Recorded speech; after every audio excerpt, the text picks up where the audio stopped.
When it was Breivik's turn to speak, relatives of those killed and survivors who'd been listening in court walked out. They did not want to hear any more from him. For them and the nation as a whole, the trial has been an ordeal. Everyone is thankful it's over. Updating sport, Collingwood takes on West Coast at the MCG, with the winner to displace the Swans at the top of the ladder.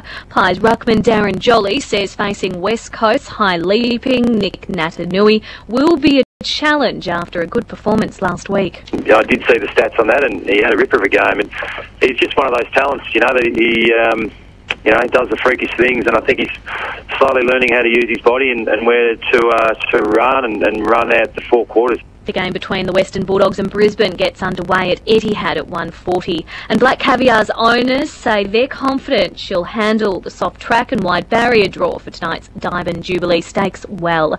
News time, 1:05. Let's have a look at that weather forecast. A shower or two today. Chance of any rain is 60%. Expected top temperature 13 degrees. Temperature outside our studios here in Croydon at Wairina is 11 degrees. Now for Sunday, a shower or two, 13 degrees expected. Monday, a shower or two, 13.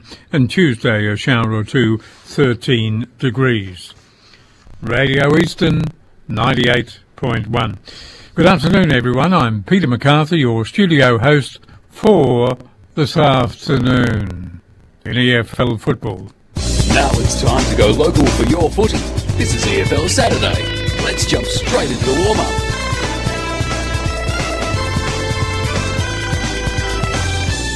Their rivalry stretches a long way back. It's East Ringwood and Vermont, two of the powerhouses in Division 1.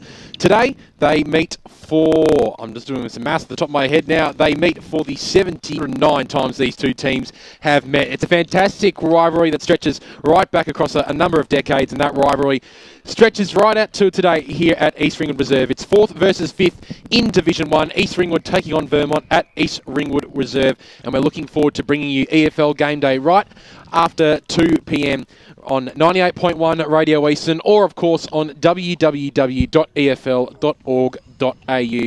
My name's Ben Waterworth. I'll be your pre-match host. Of course, EFL Game Day today, proudly brought to you by the EFL mobile web app. Go to mformother.efl.org.au in your mobile device browser and press Add to Home Screen for mobile access to the latest EFL news, scores and updates. And of course, you can get our Twitter feed all the way throughout the Twitter this afternoon. We'll be bringing you up to date with all the scores from around the Eastern Football League, including our 2 grand finals out at Craigieburn, Highgate Recreation Reserve. Our 2 of our 9 youth junior interleague teams are playing today. We'll bring you scores as they come to hand.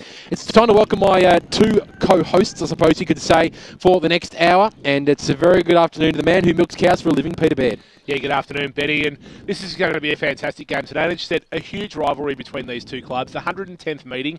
This game today actually equals the most number of meetings between 2 EFL clubs, which is currently held by East Ringwood and Vermont as well. So as we said, it goes back many years, and this game today has a real strong bearing on how these two teams will finish up at the end of the year. You talk of East Ringwood and Vermont, Pete. That's obviously the big rivalry across all the Eastern Football League. Do you think that sort of buries this rivalry between East Ringwood and Vermont today? Well, I suppose those two clubs there have played for more premierships and probably played in a greater number of finals games, and have been probably a little bit stronger over the journey. I mean, East Ringwood have been a powerhouse of the Eastern Football League and been traditionally a very strong club, but I suppose that's where the original rivalry came from, the East Ringwood and Vermont. They're the only two teams that have been in Division 1 for the duration of the EFL's 50 years. So I suppose it is on a slightly higher standing than this one here, but this is probably the number 2 in Division 1 football at the moment. Speaking of strong performers, there has been none stronger on the EFL Media Team than our debutant that we've got up here in the pre-match broadcast position. It's a very good afternoon to Peter Baird Senior, Ray Baird. Good afternoon, Ben, and I'm really looking forward to a great game of Division 1 football. And this game really is an 8-point game because we have both these sides sitting at 5 wins and 3 losses. East Ringwood sitting on 4th and Vermont on 5th. So it turns out to be an 8-point game, and really looking forward to it. How do you read East Ringwood's season to date, Pete, at the moment? Of course, they've done pretty well. They've won, I think, 5 of their past 6 or 4 of their past 5, certainly like that. They had an 11-point victory over South Croydon last weekend. But we all know we're a good friend of Les Ferguson's, who's going to join us on EFL Game Day today. And he's very worried about the number of injuries that are going through the East Ringwood team at the moment. How do you read East Ringwood coming into this contest today? Well, it's a real opportunity for some of the second-tier players from the East Ringwood Football Club to really make a stand today. The concern for me is the loss of their 2 ruckmen. Obviously, Renton and young Tommy Goodwin, who went down with a knee injury a few weeks ago. They're coming up against a very, very strong ruckman today in Robbie Ross from the Vermont Footy Club. That's where the game might be decided in that middle as to if he can give the Vermont midfielders, and they've got a fantastic midfield, don't worry about that. When you've got guys like Ryan Mullett, who's a legend of the Eastern football, he probably hasn't earned that standing officially, but he is a legend of the competition. They've got guys like Mendes, Millhouse that go through there, Heath Black, Dean Kelly. So they've just got a plethora of guys that can do that. And if Ross can give them first use of the ball, that's going to be a long way to where the game's decided. Both teams, they have probably started the year a little bit slower than what we expected. Vermont were all the rage pre-season with a huge number of players joining the club. Many were tipping, and I was one of them. I'll put my hand up that said they're going to be one of those top 2 or 3 clubs. Their start to the year probably didn't reflect that. They dropped a few games and probably weren't as dominant as we thought they might be. And East Ringwood are probably on a little bit the same par. We know that they sort of promised a lot at the start of last year, fell away a little bit. This year they were a bit slow to get out of the blocks, but they've been fantastic in the last month of footy, and their form line probably is only bettered by sides like Oval Park and Baldwin. It's, as you said, Vermont have made a good comeback. They're now 5 wins and 3 losses, Ray. They're in 5th position. And you look at it as well, they're only 1 game off the top of the table as well. Baldwin sitting in 1st spot on Division 1 with 6 wins and 2 losses. They'll play Croydon today and should get a decent victory. But it just goes to show when there's 1 game separating from 1st to 6th, how even Division 1 is in season 2012. Yeah, and we've said all year that, right across the 4 divisions, they're all very even. And Division 1's no exception. But just getting back to what Peter said before with the slow starts, what we've got to realise is both these clubs have new coaches this year. It takes, 3 or 4 games to get the game plan going. And in the last couple of weeks, both these sides have actually come through, and it was going to be a crackerjack game today, no doubt. Interesting you talk about the new coach, particularly Chris Barlow going down to the Vermont Footy Club. You had the chance to speak to him, Ray, on EFL Sunday, last Sunday, and he was sort of playing down the start to the year for Vermont. They've sort of been building, but as I think he said, that don't get excited, we've only had a few wins on the trot. It's nothing to write home about yet. It's a typical coach's comment, though, Pete. That usually they say they're just taking 1 week at a time. But Chris didn't want to build it up too much. Didn't want to get ahead of himself. But no, there's no doubt that they're certainly back on track, Vermont, and as are East Ringwood. Some fantastic work by the Bears going on today. Of course, Ray will be riding the boundary thanks to Akira Urgent Care, Australia's first walk-in medical emergency clinic on 157 Scoresby Road. Of course, you can text us anytime today on 0419 654 082. That's 0419 654 082. That number is on page 2 of your Eastern Footballer. And make sure you do pick up a copy of your Eastern Footballer today. Some very fine work, including Frosty's EFL thermometer, which is always a good read. Best read in the Eastern Footballer every week. You know that, Ben. I know of it. I don't know if I know it, but a good read as well. It was a pleasure to write today about Pete Moody and Black Caviar. Of course, Pete Moody does sponsor the South Belgrave Football Club. They're taking on Canterbury today, but of course Moody Racing is a big sponsor of the South Belgrave Football Club, and I was lucky enough to talk to Tony Baker and Ian Bacons down there at South Belgrave. Peter Moody, obviously good friends, and on page 4 and 5 you can have a bit of a read of that. It was certainly a big pleasure for that. All right, we're about to get some guests in. I know Les Ferguson will join us, and I understand that Mr. Gary Connolly as well, of course, former Melbourne and Fremantle coach. Chris Connolly. Gary Connolly's, of course, the Blackburn Reserves coach, isn't he? Chris Connolly will be joining us here on EFL Game Day as well. Pete, an official tip from you before we start to get our guests rolling in. We've talked about these two sides, so they've been quite improved over the past couple of weeks. How do you see this game going today? I'm not yet convinced on Vermont. I said I thought they were going to be the rage this year. They were very slow to start, as we've said. They haven't yet convinced me. East Ringwood, though, any side that's coached by Big McDonald, always going to get honest performance. They're going to show a lot of heart and I'm going to stick with the Roos today, though. Even with the loss of Renton in the side, I still think they can get up. This is a huge day for them. They've got a big function here today. Got a lot of past players down here. I think this game's almost like a grand final for them. That's something that Greg McDonald mentioned to me downstairs, that they're going to really go out there and they're looking for that second-tier players to really rise to the occasion today. And I'm going to stick with them. I think they can get it done, but I think it's going to be very, very close. When I told you that, for those just joining us, Andrew Renton is a late withdrawn. He's basically the only ruckman left for East Ringwood. Did your tip change when you heard that, or did you think about changing? I thought about it. I honestly considered it, and I think it is a huge opportunity, as I said, for Vermont to exploit the dominance of Robbie Ross. But I'm going to stick with what my heart said. I just really like the determination and the character that's been shown by East Ringwood, particularly with a number of injuries they've had this year, particularly to guys like Bernie Deneen, who are the heart and soul of this footy club this year. There's no man with a high credibility in the Eastern Football League, and any side he coaches, I can't go past him on a day like today. I'll get your tip in a second, Ray, but speaking of men with credibility, we've got a pretty credible guest here on EFL Game Day today. He's just been doing some of his sharpest work in the Life Members Luncheon today, one of Les Ferguson's favourite days. If it wasn't for the Life Members Day, I'd probably be seeing Les Ferguson doing some work here for us on EFL Game Day. But he's just the guest speaker then, and he's joined us now on EFL Game Day. Very good afternoon to former Fremantle coach Chris Connolly.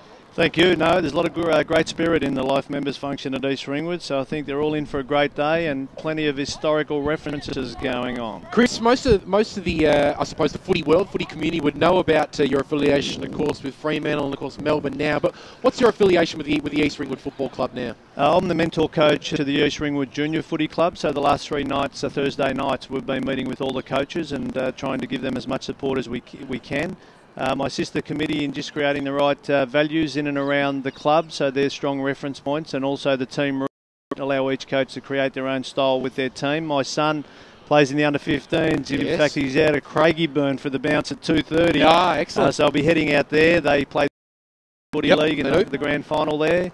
And also try and support the senior club with my son playing out here at the moment in terms of the Life Members or any of the corporate groups they have here. I'm glad you brought that up, Chris, because we do have 2 of our at the moment, and in the under-14A side, the Yarra Juniors are actually leading by 7 points during the second quarter as well. So certainly looking forward to that. I actually saw you. Didn't get a chance to talk to you, but actually saw you at the jumper presentation night on the 15As. What did it mean to you to see a young boy out there getting a jumper and representing the league?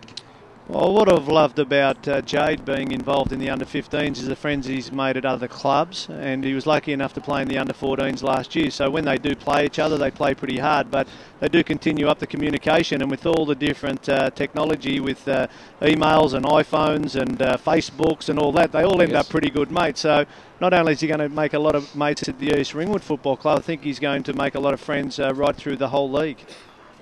Yeah, Chris, thanks for joining us on pre-game. It must warm your heart to get back out to local footy, and particularly days like today where we've got a clash of 2 traditional rivals, the 110th meeting between these 2 clubs, and it must really please you to see how strong and healthy local football is here in the eastern suburbs of Melbourne. Yeah, absolutely. This is the best competition, without a doubt, outside the VFL. All the clubs within the league have a rich history, a history that needs to be more clearly communicated. And I spoke to the Life members about those communication streams getting right for all the people in and around the East Ringwood Football Club, because once you understand the heritage, you understand the opportunity that you have to leave your own legacy, and I think that's a very powerful thing. There's a great spirit around football. There's a lot of people that have been lucky enough to build AFL and different careers, get on the front foot and ask those people to come back and to give a bit back to the club that gave him so much of an opportunity. Now, Chris, obviously you've been involved at a much higher level of football in Australia with the AFL and a coaching level there as well. How closely, particularly with the new 2 expansion teams coming into the competition, are AFL scouters actually watching senior football in the Eastern Football League to perhaps pick up that next rising young star or potentially a mature age recruit?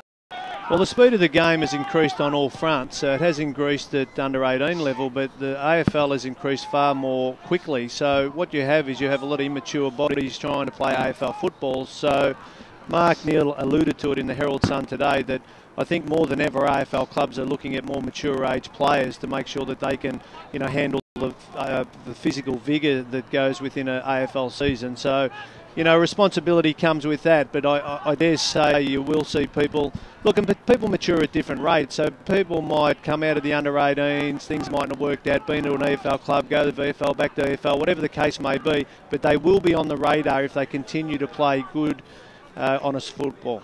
Yeah, because in the past few years, particularly last year, we've obviously seen Tory Dixon go from Noble Park via Frankston, of course, over to the Western Bulldogs.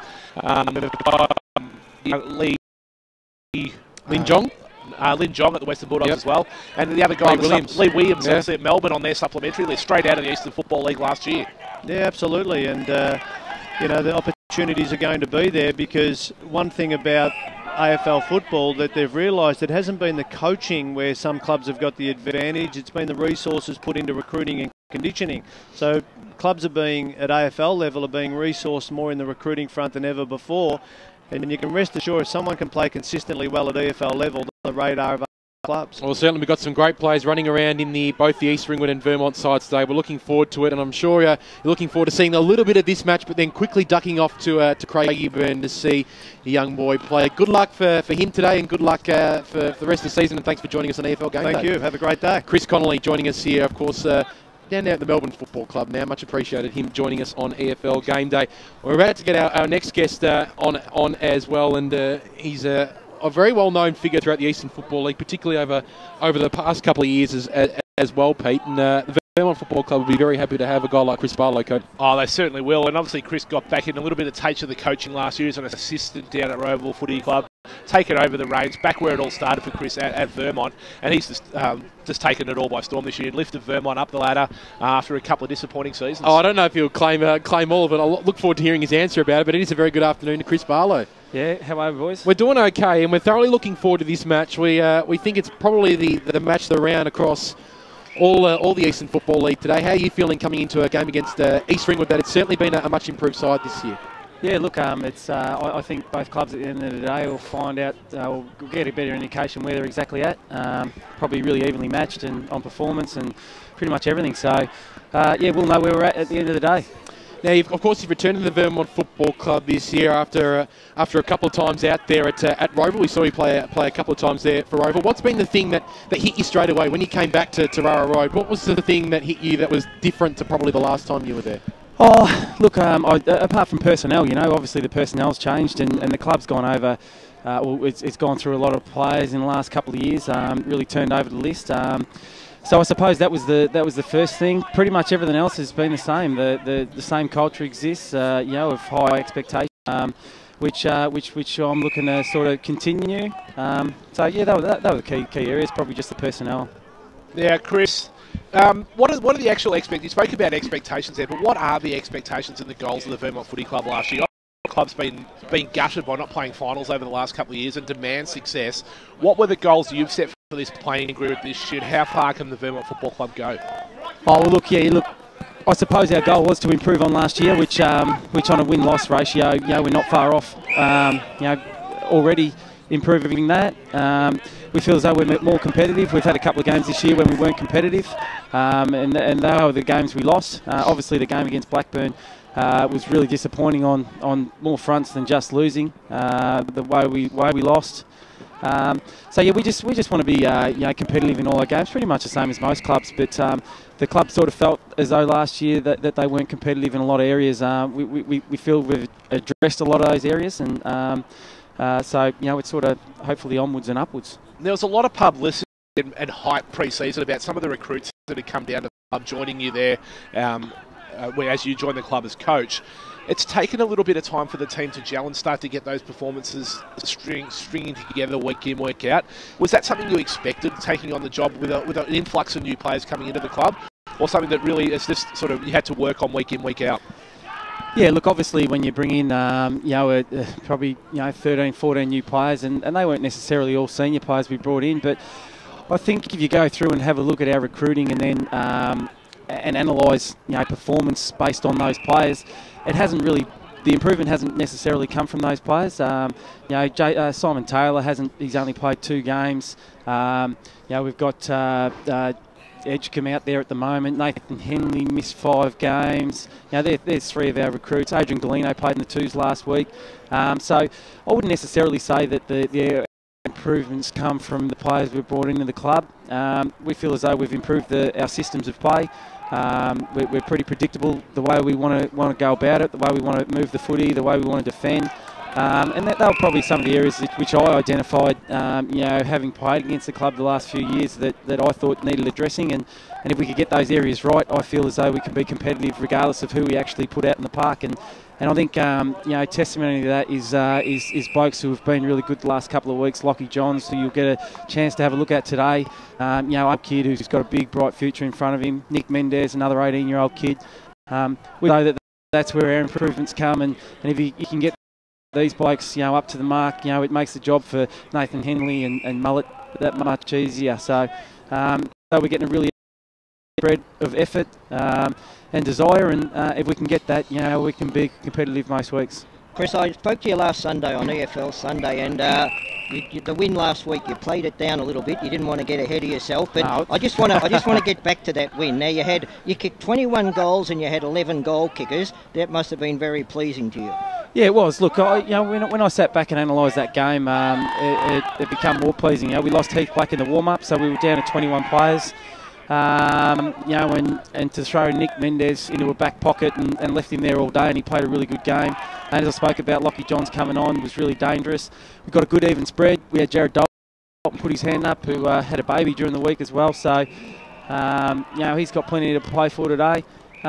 We just I wasn't downplaying it, but I sort of hadn't properly analysed it. Thought we were pretty ordinary in the first half, to tell you the truth. We had a good start, which we haven't had in previous weeks, but the second quarter we were made to look second in some areas.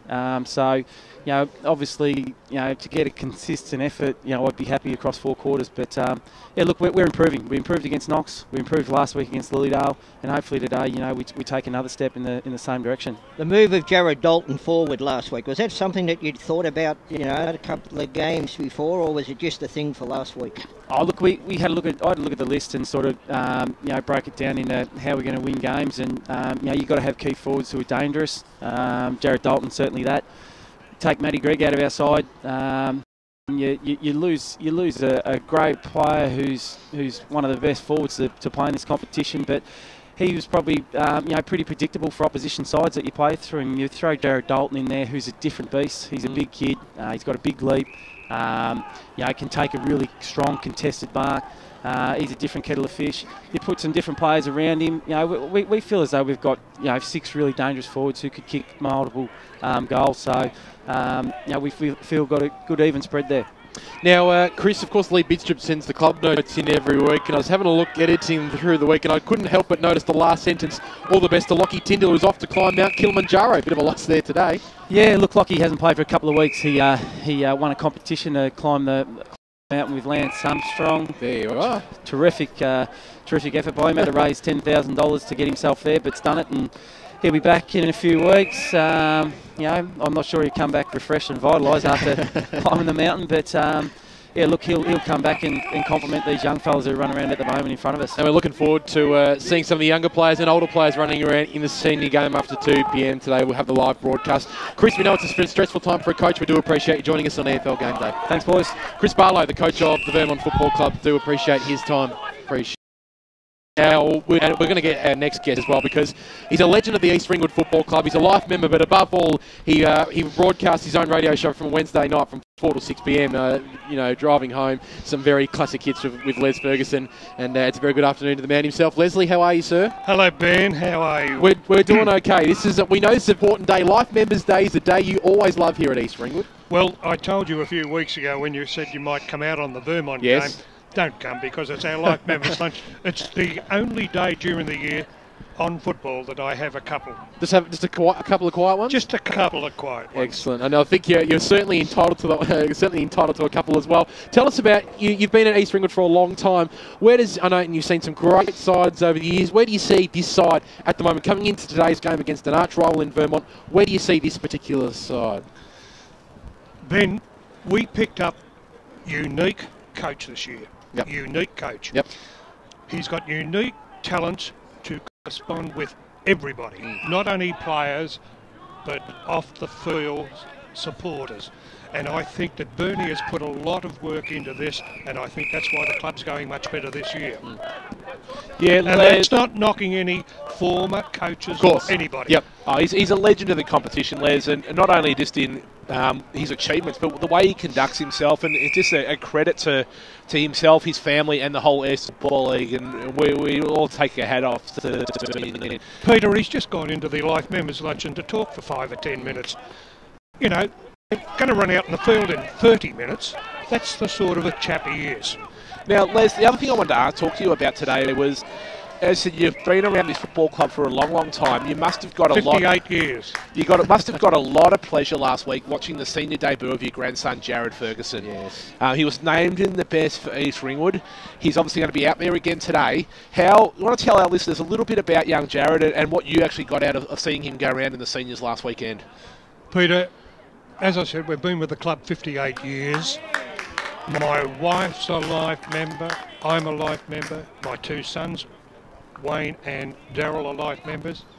But last week, that's a great achievement. I love that 4 people life members of the club.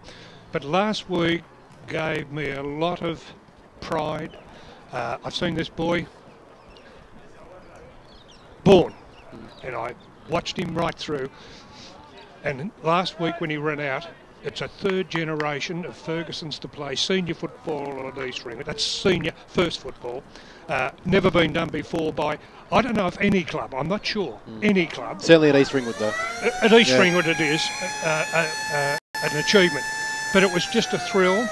And I said to Jared before the game, he said, "Pa, thanks for what you've done for me over the years." And I said, "Jared, just go out there and be natural. Don't make it any different game from a senior game to an under 19 game." I said, "Just go out there and do what the coach tells you to do," and that's what he did.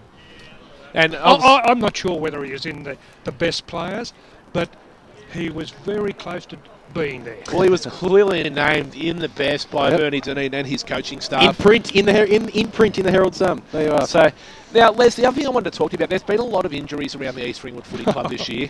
And every Wednesday as we come into the studio, Radio Eastern studio to start our show at 7 o'clock, obviously we follow 6 o'clock, we follow on from your drive program.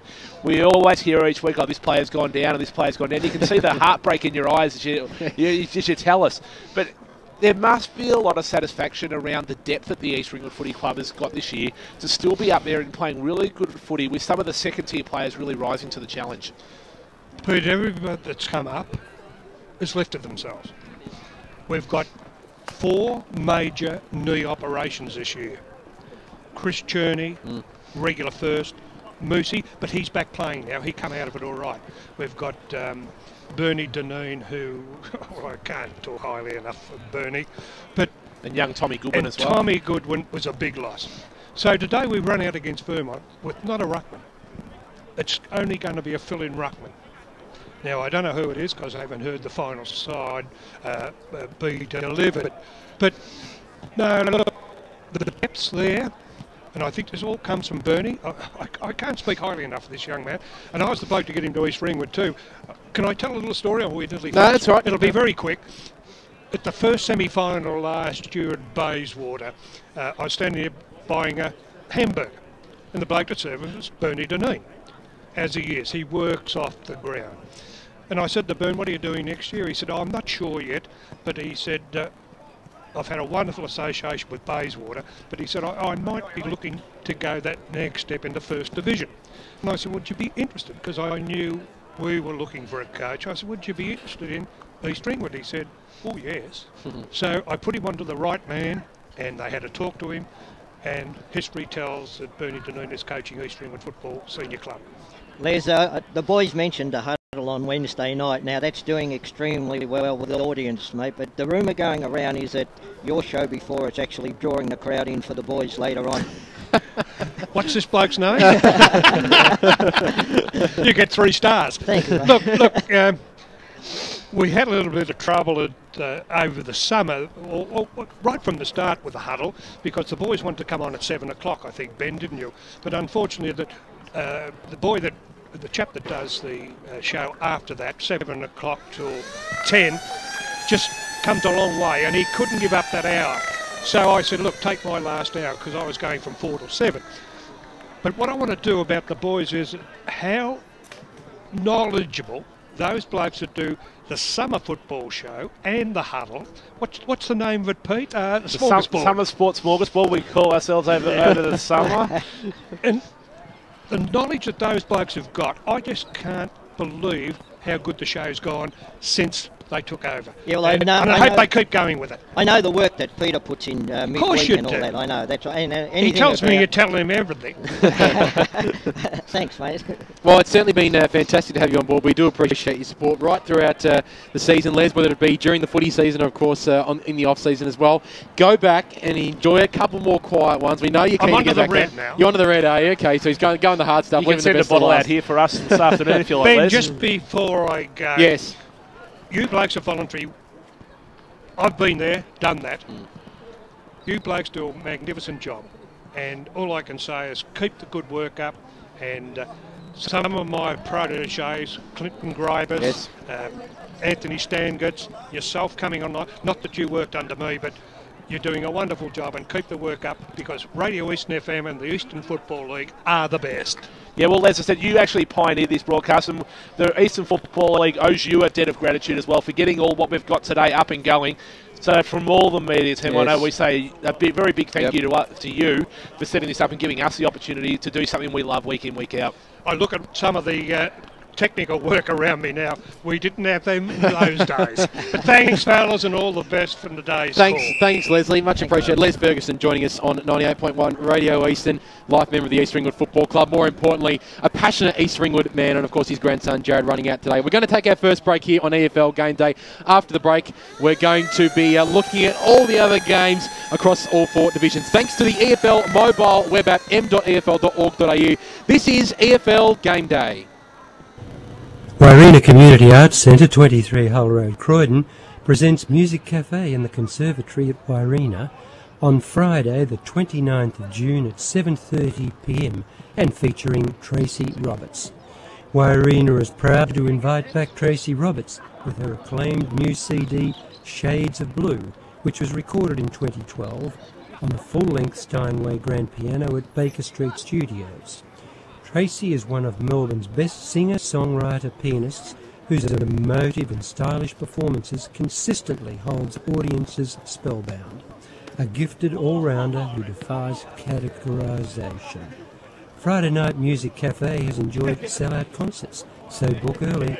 For the costume bookings, please contact 9294 5590. 9294 5590. In desperate need of some windows but your budget's too tight? Never fear, because the team at T&B Window Warehouse has the right solution for you. We have surplus windows to suit the needs of any budget. We're located at 120 to 124 Bayfield Road East, Bayswater North. Give us a call, 8727 7506. That's 8727 7506. T&B Window Warehouse. Don't forget the name. Part of the EAL and AW Transport Group. Number 1 in window transport. Program sponsor. Every club expects high performance from their team. At Ferntree Gully Holden, you'll find the latest high-performance vehicles in the HSV range, and the team will give you the best possible deal. So if you're looking for a high-performance HSV, look no further than Ferntree Gully Holden, Burwood Highway, Ferntree Gully, for a great deal, or visit www.ftgmotor.com.au. Ferntree Gully Holden, your community dealer. LMCT 443, a proud supporter of the Eastern Football League and Radio Eastern. If you love your EFL footy like I do, and you love getting down to see your team play, you don't want to be spending your weekend stuck in the car driving. That's why I opened a Breeze account. EastLink is the quickest, easiest way to get around Melbourne's East, and Tags are the cheapest way to use EastLink. So open your Breeze account online at eastlink.com.au today and use EastLink in the cheapest possible way with a Tag account. Instead of being stuck behind the wheel, I can have more time getting stuck into the umpire. Ball! EastLink, it's time better spent, like at the footy. Program sponsor. The warm-up continues right here on EFL Saturday. Yes, welcome back out here to EFL Game Day. East Ringwood and Vermont is the game for broadcast today. We're looking forward to bringing you a full broadcast after 2 p.m. We're about to go through all the games around the EFL, but a very special guest joining us up here in EFL Game Day, and we won't keep him too long because we know he's got to get down and marshal the troops. It's a very good afternoon to East Ringwood coach Bernie Deneen. Thanks, Benny. How you doing, gents? We're doing okay, and we're really looking forward to for this contest today as well. Firstly, we all know throughout the Eastern Football League, most people would know that you've basically shot your knee, your hand grenade's basically gone in there, as you were saying it to us off air. How are you personally feeling? How's the knee feeling at the moment? Yeah, look, it's not too bad. I got rid of the crutches during the week, so it's good to be on the move. I got back to work yesterday, so was getting sick of staring at the same four walls. Yep. And it's probably about my fourth major surgery in about 8-9 years. So from that point, although it's disappointing, I think I've really learned a lot from the others. I'm really depressed and down in the dumps after the last couple and felt like the world was closing in. Realised that doing that doesn't do any good, so just trying to get on with it and feeling pretty positive. Now, last weekend you had a good victory against South Croydon by 11 points, but it was probably one of the first times in quite a while, or maybe ever, that you actually had to coach on the sidelines and not play. How'd you go? Yeah, it was a different experience. It was a different buzz. Being up here in the coach's box, looking out and trying to move the magnets and get the right mix. So it's something I certainly think that I'll enjoy doing, particularly long term, down the track. But that said, I still think that I can give some real value to the club in the next year or two, getting back on the park, and that's where I'd rather be. And I'm a pretty stubborn little bugger, so that's probably what I'm still intending to get back to. And how did your long-time assistant Greg McDonald cope with having you sit beside him instead of running messages out there too? Well, actually, Mac was being the setup we've got here where one's up top. Mac was actually down on the bench last week. He and I have known each other for a few years. It's something we both have to adjust to because it was the first time it's happened. We'll have him up here with me and with the board this week. So I think we'll just be able to give each other more ideas, and if anything, it should help with the development of the young kids. But I think we'll both be, if we're going to be perfectly honest, happier if and when I can get back out there at some stage. And today's might be a bit of an emotional day for you. Is this the first time you've ever coached against the club you've actually played for? Obviously, you're a long-time player at the Vermont Footy Club. Well, we had them round one. So that was, again, I was a playing coach there. So that was the first time I've gone against an old club, which was a weird experience. Being up here, I don't think it'll be as much, but it's probably a bit more of a meaningful one this weekend. It's actually the old man's anniversary. So sort of got that in mind. But, I think having that said, that's how I feel. I'm up here at the end of the day. As soon as the ball bounces, it's up to the 44 blokes who run around out there to decide the result, I think. Now, you transitioned back to Division 1, and particularly coming across here to East Ringwood, things worked out the way that you've planned it? Well, to a degree, like a lot of my life, I guess. It probably wasn't that planned. I had a chat with them. I wanted to move on and get involved in a Div 1 again. I think it wasn't specifically the division, just the more professionalism. People who are on the same page as me and what they want to do with their footy. And Bayswater is a great club. I enjoyed my time there, but it probably didn't quite have that professionalism and that desperation of success that I think you find at Div 1. So that's been the key move, and I've felt a really good fit for Ringwood. They're a good club. They're a good family club. A lot of my family live nearby, come down and watch us, and I've enjoyed my time here and hope to be involved for a couple of years still to come. And footy clubs wouldn't exist, as you know, without the people, the supporters and the volunteers and all that. And I presume at East Ringwood, no matter which club you're at, Bayswater, East Ringwood, Vermont, they're all the same and they keep the club going, don't they? Yeah, they are, and they're great. And I think a lot of modern day footballers coming across from VFL and the TAC, they get a bit detached from their junior clubs.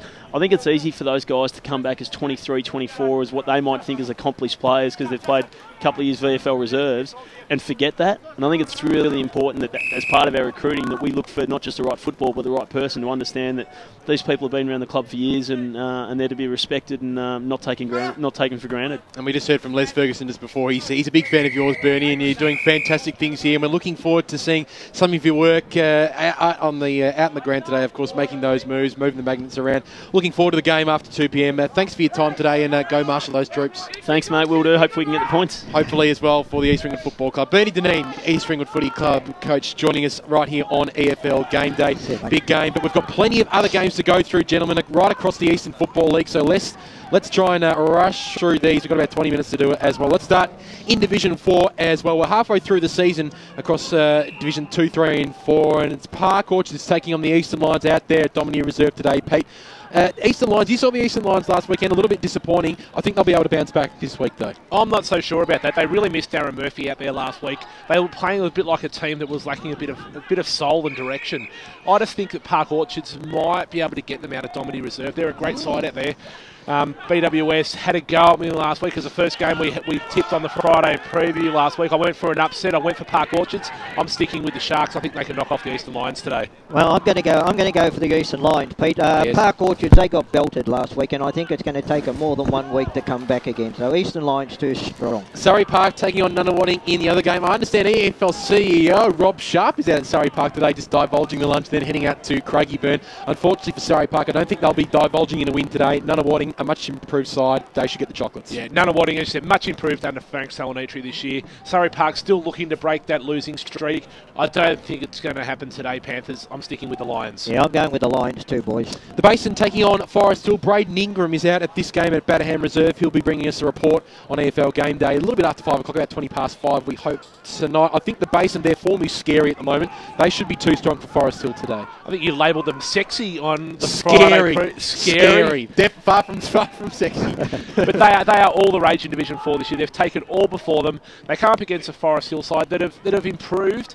They're a very honest team, but I think Basin will have too much class, too much firepower, and they should blow them away out there. I think it might be a bit of a blowout. Yeah, look, the Basin, they just keep rolling on week in, week out. So the Basin for me.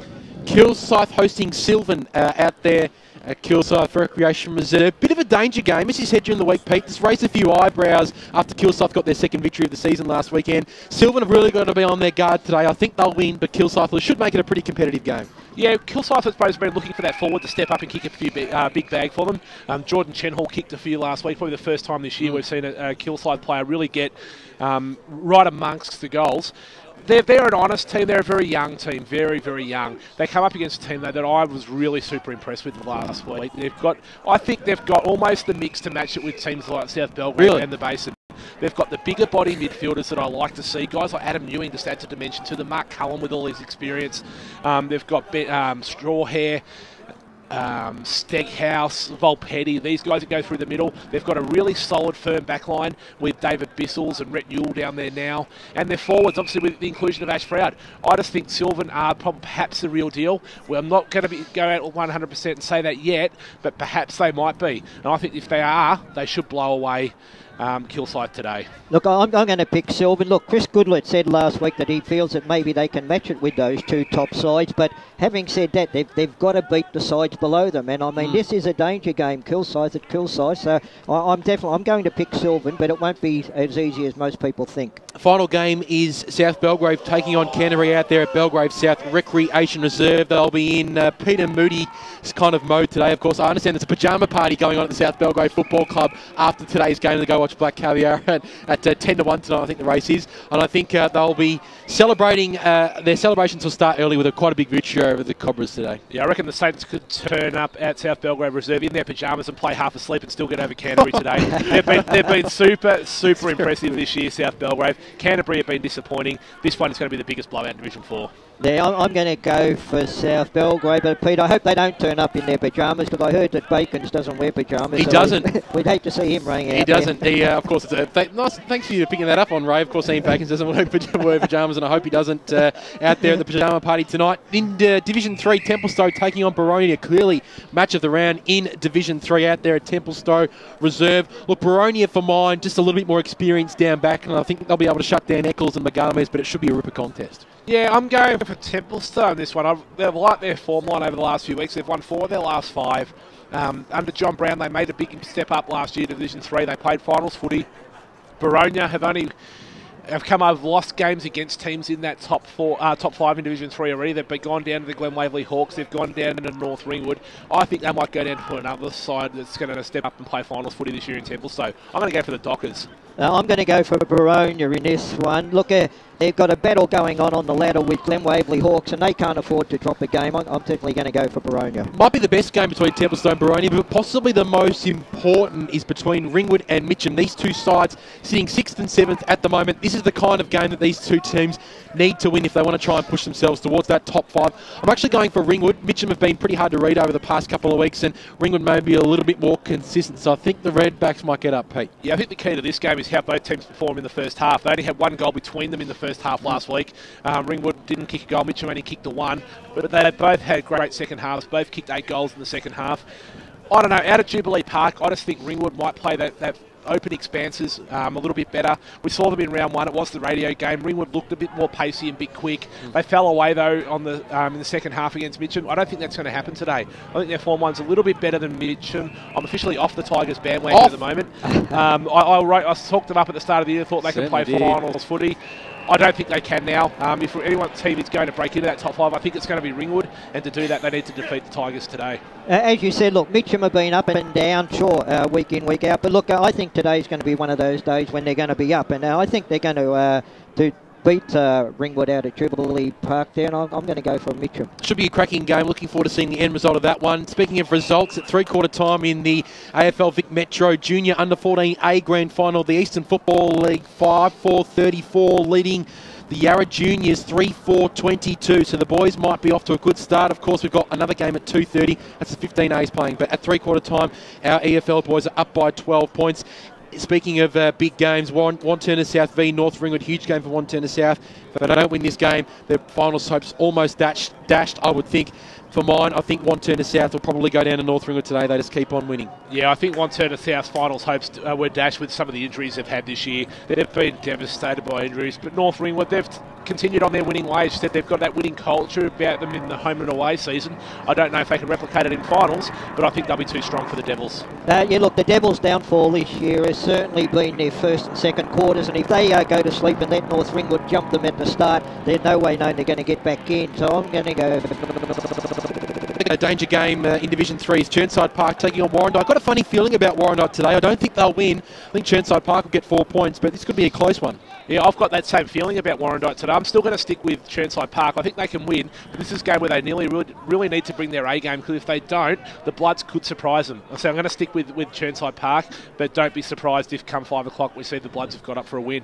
And I'm going to go unanimous with that feeling, boys, but I'm actually going to pick Warrandyte to get over the line against Churnside Park today. It's an intelligent tip, Ray. You'll certainly have one up on us, but come the end of the day, if Warrandyte are able to get up, the final 2 games in Division 3, Whitehorse Pioneers taking on Heathmont. Pretty simple, Heathmont by plenty. Yeah, Heathmont should win. It's out at H.E. Parker Reserve, I believe. No, it's at Walker Park. Yep. I don't think that's going to matter. The Jets have shown they've got what it takes to match it with Division 3 this year. I'm going to tip the Jets. Yeah, I'm going to stick with Heathmont too. Coldstream taking on Glen Waverley Hawks. Glen Waverley Hawks making the big trip out to Arctic Park today. They've got the long sleeve jumpers ready, as we heard from Andrew as a party during the week. I don't think that'll matter. Glen Waverley Hawks pretty easily. Yeah, before I came out to the games, I actually Googled what the maximum forecast predicted for Coldstream area was today. And I believe it's going to be a very chilly 9 degrees out there, so it is going to be freezing.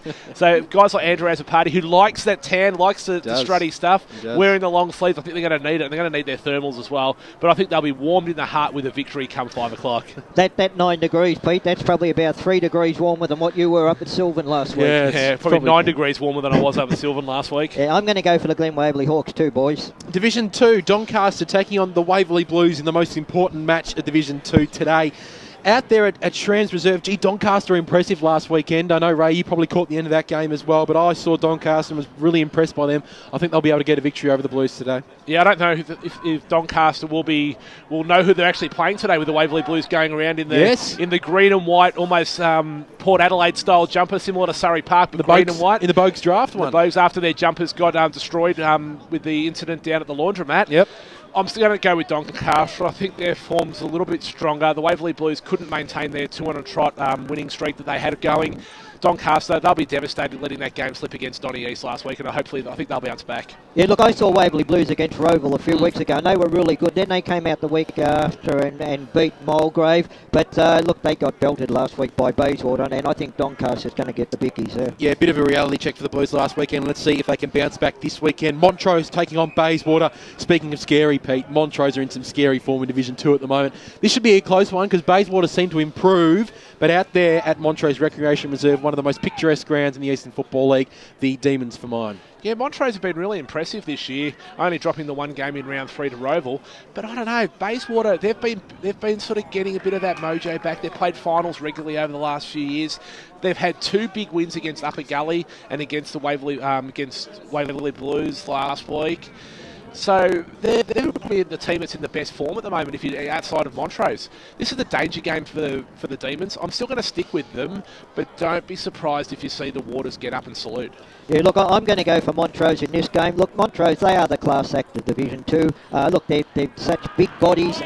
They've got key forwards. They've got a great centre line. They've got a great ruckman in Haining. And look, they're going to be too strong for Bayswater. Mooroolbark taking on Doncaster East. I know Doncaster East were pretty motivated after last weekend, but the Mustangs are in some pretty good form of late. They should win today. Yeah, Donny East have bounced back after they got humiliated by Roval down at Seaback Oval to the tune of 124 points.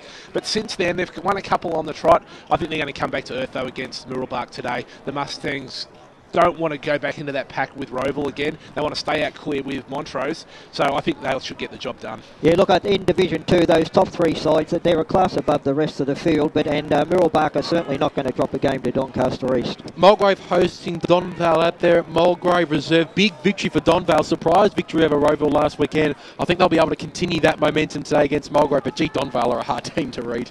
Yeah, Donvale are very tough to read. They were really great last week against Roval. Can they replicate that and back up against Mulgrave this week? Well, I think they can. Mulgrave are really struggling at the moment. They haven't won the game yet, and I'm going to stick with Donvale. Look, we would love to see Mulgrave get up for a win, but look, Donvale, I saw them last week, and they were exceptional against Roval, and they'll certainly be too strong. Final game in Division 2 is Upper Ferntree Gully taking on Roval, 2 teams who would certainly like a victory to stop their losing streak. I think Roval will be able to bounce back today, but I'm going to handball this one straight over to you gentlemen who are both Roval faithful. Yeah, almost a Hollywood blockbuster style for Roval today. Judgment Day, I'm going to say. Judgment Day. They've lost 2 on the trot. They need to bounce back. They need to get that winning culture back, winning form back. Upper Gully at home. Upper Gully, they're in Frosty's freezer this week. The situation is set for Roval to have a good win. If they only need to go out and do it now. I'm going to go with the Hawks.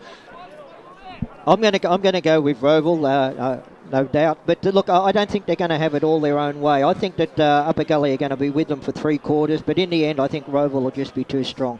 That's Division 2. We've got about 5 minutes to go through the Division 1 games. Croydon taking on Baldwin, top versus bottom. I think the top team should win reasonably easily. I think that goes without saying, Benny Waterworth. I'm sticking with Baldwin. Yeah, I'm going with Baldwin as well. South Croydon taking on Norwood. I like the looks of this game. I like the looks of South Croydon. They've been pretty impressive of late. I think they can cause a bit of a ball over against Norwood today. I'm on the Doggies bandwagon. Yeah, I'm sick of rolling out that credible loss cliche when we talk about South Croydon. We can't continue to say it week in, week out.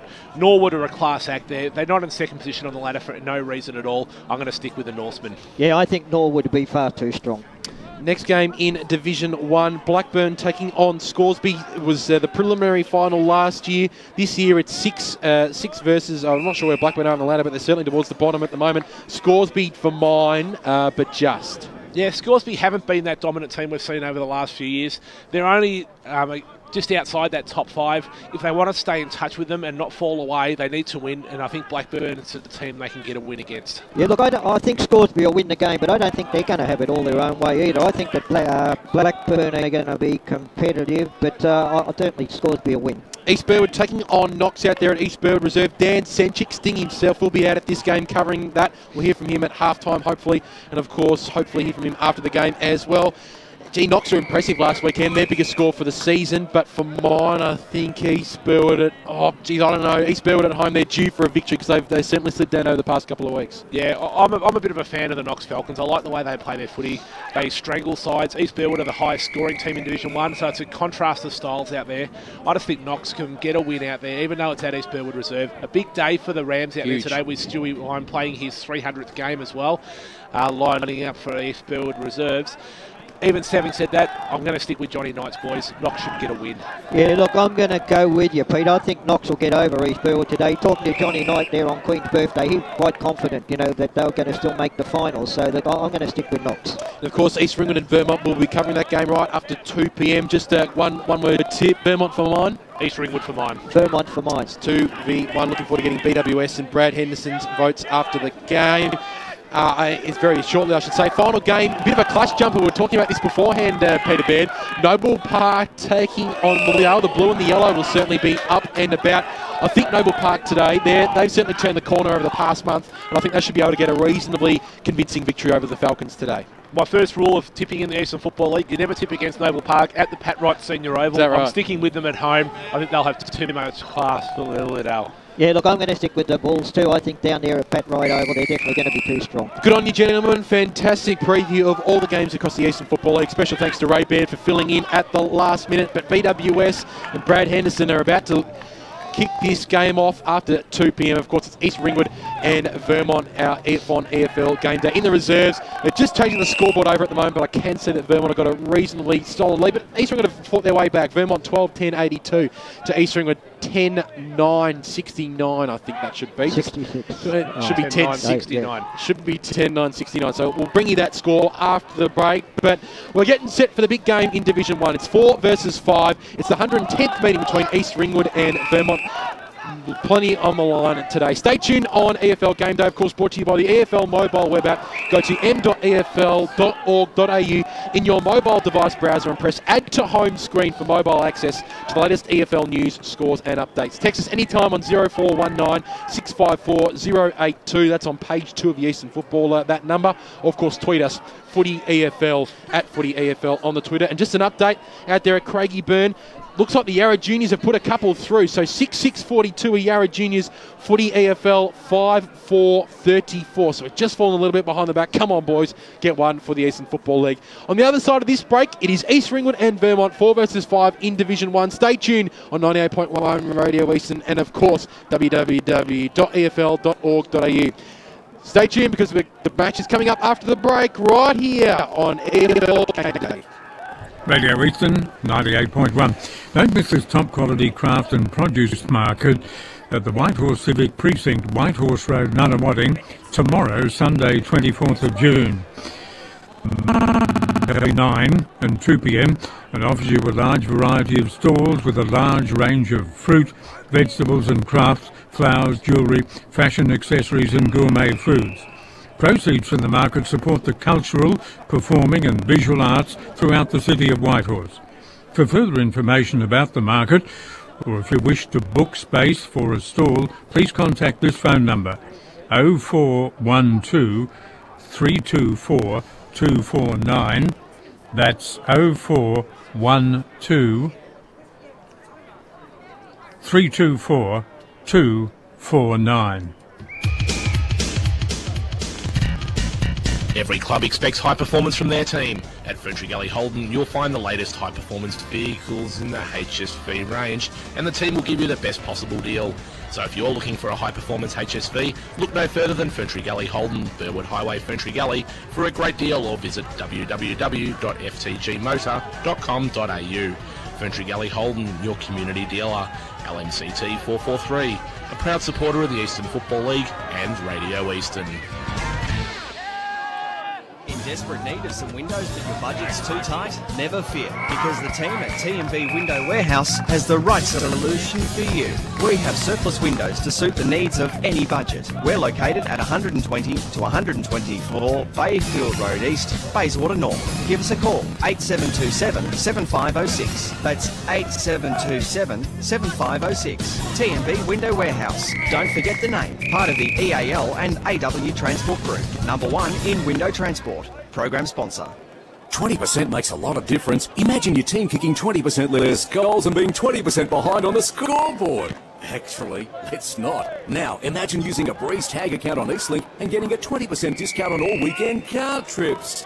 It's for real. Open your account online at eastlink.com.au and get 20% off car trips all weekend, every week. Yeah, let's give my mate Ross 20% more stick for being 4 goals behind. Hey, Roscoe! Eastlink, it's time better spent. On EFL Saturday, it's time for the match of the round. Let's cross to our team and go local for your footy. Yes, welcome out here to East Ringwood Reserve. East Ringwood and Vermont is the match of the day on EFL Game Day. In the reserves at the moment, East Ringwood just clawed their way back a little bit. They're only down by 2 goals at the moment, but you would expect that there's not much time remaining, as Vermont have just kicked the goal and probably pulled away by 18 points. So Vermont 13-10-88, leading East Ringwood 10-10-70. So the Eagles spoiling the party here at East Ringwood Reserve. Certainly looking forward to bringing you the broadcast right here on 98.1 Radio East, and of course on EFL.org.au. I think the streaming's okay at the moment. Just looks like I might be running a little bit slow, so I might have a little bit of a play with that. Of course, EFL Game Day brought to you by the EFL mobile web app. Go to m.efl.org.au in your mobile device browser and press add to home screen for all access to EFL news, EFL scores, our Twitter feeds there, and we'll be bringing you up to date with all the scores from around the Eastern Football League throughout the day. Just having a look at the YJFL Eastern Football League under-14s game just on the tweet. At one stage, YJFL were in front by 8 points. So just kicked away. So we'll bring you up to date as the scores come to hand. Time to welcome the #1 man in the Eastern Football League media team who will be calling the game today. Very good afternoon to you, Ben Warren-Smith. I'm not sure. There you go. Press that one. Good afternoon to you. There we go. I've been playing with the other one going, the volume doesn't happen, but yeah, very good afternoon to you, Ben. It was a great pre-match, got good guests in here today. It's a big day for the East Ringwood Football Club, and we've got a beautiful spot to call the footy from in a ground that is in awesome nick. I can't wait to talk to Ray once we get him down on the boundary and see what it's like underfoot. Who are you tipping today? I know you were pretty split up here in the box before the game, but who are you tipping today to try and find your tip in the Eastern Football League? Because it really is a close game. It could go either way. Well, it's going to be a massive game today, and we've been picking the good ones over the last, pretty much the whole season now, so expect it to go down to the wire, and keep your dial on 98.1 Radio Eastern all day, because it's sure to be a cracker. But I just went, in the end I went on the Friday preview as well, and of course in Boundary Banter I went for the home side, just that home ground advantage today. It's two sides that I've never had the opportunity to call a live football game. I've been on the boundary, I've done around the grounds of both these sides, so I really look forward to it today. It's sure to be a great contest, and just to see where these two sides are at, because it's a little bit of hearsay on my behalf before seeing these two sides today. And you hit this part of the season, and they both had 5 wins, they both had 3 losses. I've spoken to both coaches on AFL Sunday, so it'll just be a great game to see both sides live and see what they both have to offer. I know that you've spoken to Chris Barlow, and you guys have also spoken to Les Ferguson, and you've talked about the injuries at East Ringwood, and there's been injuries at Vermont, of course, as well. But it's all about the depth. It's Division 1 football. It's no excuse football when you play at this level in the league. And at the end of the day, these are the games that they'll be wanting to win either side, because it'll just give you that tiny bit of breathing space. But who knows how... I can't really tip it. It's a toss of the coin game, but I'm just going to tip East Ringwood because... And I probably haven't been too friendly to Vermont this year, but so I'll just continue on that run. But I'm more than happy to jump on the bandwagon if they can really impress me this afternoon. I know myself and Ray Baird, we're on the Vermont bandwagon. Peter Baird and Ben Warren-Smith are on the East Ringwood bandwagon. That makes it 2-on-2 for the deciding votes. A very good afternoon to BWS's co-caller this afternoon, Brad Anderson. Who's going to win this game, Bradley? Thanks very much, Ben. Yeah, definitely looking forward to this afternoon, and I'm going to tip Vermont because whenever I tip against Vermont, especially if I see them in the flesh and I tip against them, you usually end up regretting it. They are that type of team who, they're usually a pretty safe bet. They sit in 5th position on the ladder, but they're just working into some really nice form over the last month, and I think Vermont should start slight favourites. They've sort of had the wood on East Ringwood, I suppose, over the journey. East Ringwood have had some terrific wins at times against Vermont, but for the most part, Vermont usually should start as favourites. And great to see the East Ringwood Reserve in such fantastic condition, because there's been so much rain the last couple of days. And certainly I can remember coming out to East Ringwood 2 years ago, and that was actually after some resurfacing had been done, and yet the ground was still in really poor condition. but this season it's holding up particularly well, and it won't detract from the game this afternoon at all. Well, it certainly won't, Brad, and it's great to have you on board once again on match day. But Peter Baird will be in the special comments. We heard him in the pre-match, and he's now got his position right here. We're not squished today, so we're pretty happy about that. It's a very good afternoon to you, Pete. Yeah, good afternoon, Benny. Fantastic you and Brad have joined us up here on the balcony now. So this is a great spot to watch footy up here at the East Ringwood Footy Club. Fantastic facilities, as I said, a fantastic ground, fantastic surface, and this should be a great game of footy this afternoon. Oh, it's certainly going to be a great game. And Brad, I was going to ask you, seeing you have been around the Eastern Football League for quite some time, and Vermont have been a side that have dominated that for a fair period of that era. But over the last couple of years, Vermont, they've dropped down. They haven't played finals. They've sort of hit a new phase of what their strategy is. And how do you see their season going to date, and how many players are still around from those sides that won all those premierships in the 2000s, and talk about some of the players that you think are really impressing early in the year that are taking that next step? Well, if you go back to the team that made a grand final 4 years ago against Baldwin, lost that grand final, but then backed up the next year and won the grand final against Croydon. Most of the players who were named as in Vermont's best last week were in that premiership team from 2009. Looking at their best last week, the names of Henley, Millhouse, Robbie Ross, Ryan Mullett, they were all in the best players. So they're still getting that output from those players. They have lost a few guys along the way, like Chris Barton, who was a Chandler medalist over the last couple of years. They've had some retirements. Guys like Aaron Nummy don't sort of play much anymore. They sort of tend to bob up around finals time, but not play all that much during the year. So there is certainly some unfamiliar names in the Vermont team, but at the same time, there are a lot of guys who are experienced finals players, have played in finals and grand finals, and know what it's like to produce on the big occasion. So. With that experience edge, I certainly give them the advantage over East Ringwood. Yeah, I'm just having a look at one of those new players come into the Vermont side this year, standing out there with the tracksuit top on. He's a big unit. And that's their new recruit, Jared Dalton, and he's sort of played that switch role for them. He came across with a big reputation as a fullback, a reputation that was formed. He went forward last week. Yeah, a reputation that was forged in the VFL, where he was named in the VFL Team of the Year as fullback. He's gone forward and played that role up forward, kicking a big bag of goals last week for them. So he's added a bit of a dimension to them as well. So it's going to be very interesting to watch him go about his business today. But he's a big unit. Let's talk about some matchups, Peter Baird.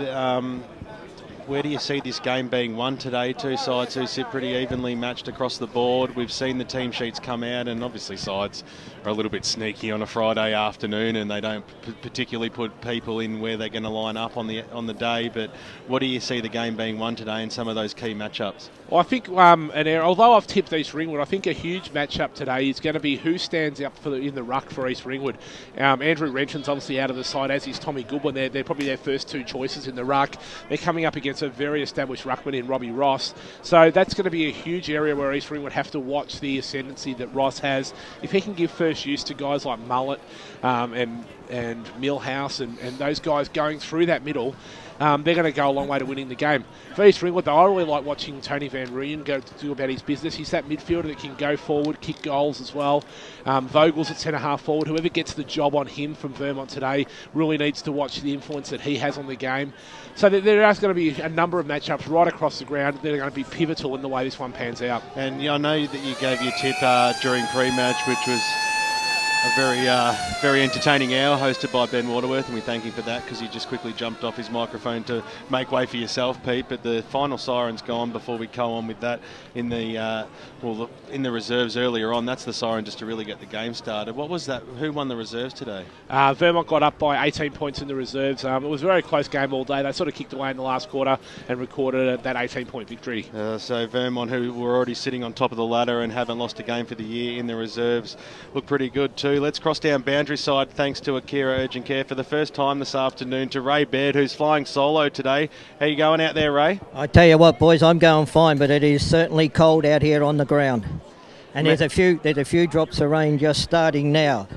Now let's talk about the condition of the ground. From up here, it looks pretty good, but you're standing out in the middle of the park. They're about to tell you to get the hell off there. What's it like underfoot? Look, the centre square, of course, is no turf wicket here, so the centre square and the bounce area is perfect. Look, there are a few patches here on the members' side. They're a little bit soft and spongy, but certainly no water laying on the ground. The ground's in pretty good condition. Did we see the toss of the coin and which team's kicking to either end? No, I didn't catch that, boys. What about you, Peter Baird? I believe that Vermont won the toss and they will kick to the right hand side of your radio dial. So what road's out there? Mount Dandenong Road. Is that the one? Yep. So yeah, they'll Correct. be kicking to that end. Ray, your tip this afternoon. I think you might be heading towards the violet crumble colour. Yeah, look, I'm going for Vermont. I just think that with Ryan Mullett, Dean Millhouse, Heath Black, Dean Kelly, and of course Jared Dalton's the X factor, whether he plays forward or back, I just think that they're back on track, and I'm going for Vermont by 15 points. Brad Henderson joining us today. I know you gave your tip of Vermont. Why will they win very quickly? Just too much experience in crucial, sort of important games like this, and this is 4th versus 5th, so it's a huge game. I think Vermont will be too good. Vermont, what's that, Peter Baird? I believe actually Vermont are going the other way. They're actually kicking to the left-hand side of your radio dial. East Ringwood kicking towards the Mount Dandenong Road. I suppose sometimes when you take a guess, you're going to be right. Sometimes you're going to be wrong. Sometimes bad luck, mate. Brad Henderson to take us away. My tip is the home side, East Ringwood, and maybe it's going to be a close one. I know it's going to be. They're going to get up by 8 points, I reckon. Thanks very much, Ben Warren-Smith, as just a very faint drizzle falls over the East Ringwood Reserve, and the first quarter gets underway as Troy Wright goes up in the ruck for East Ringwood.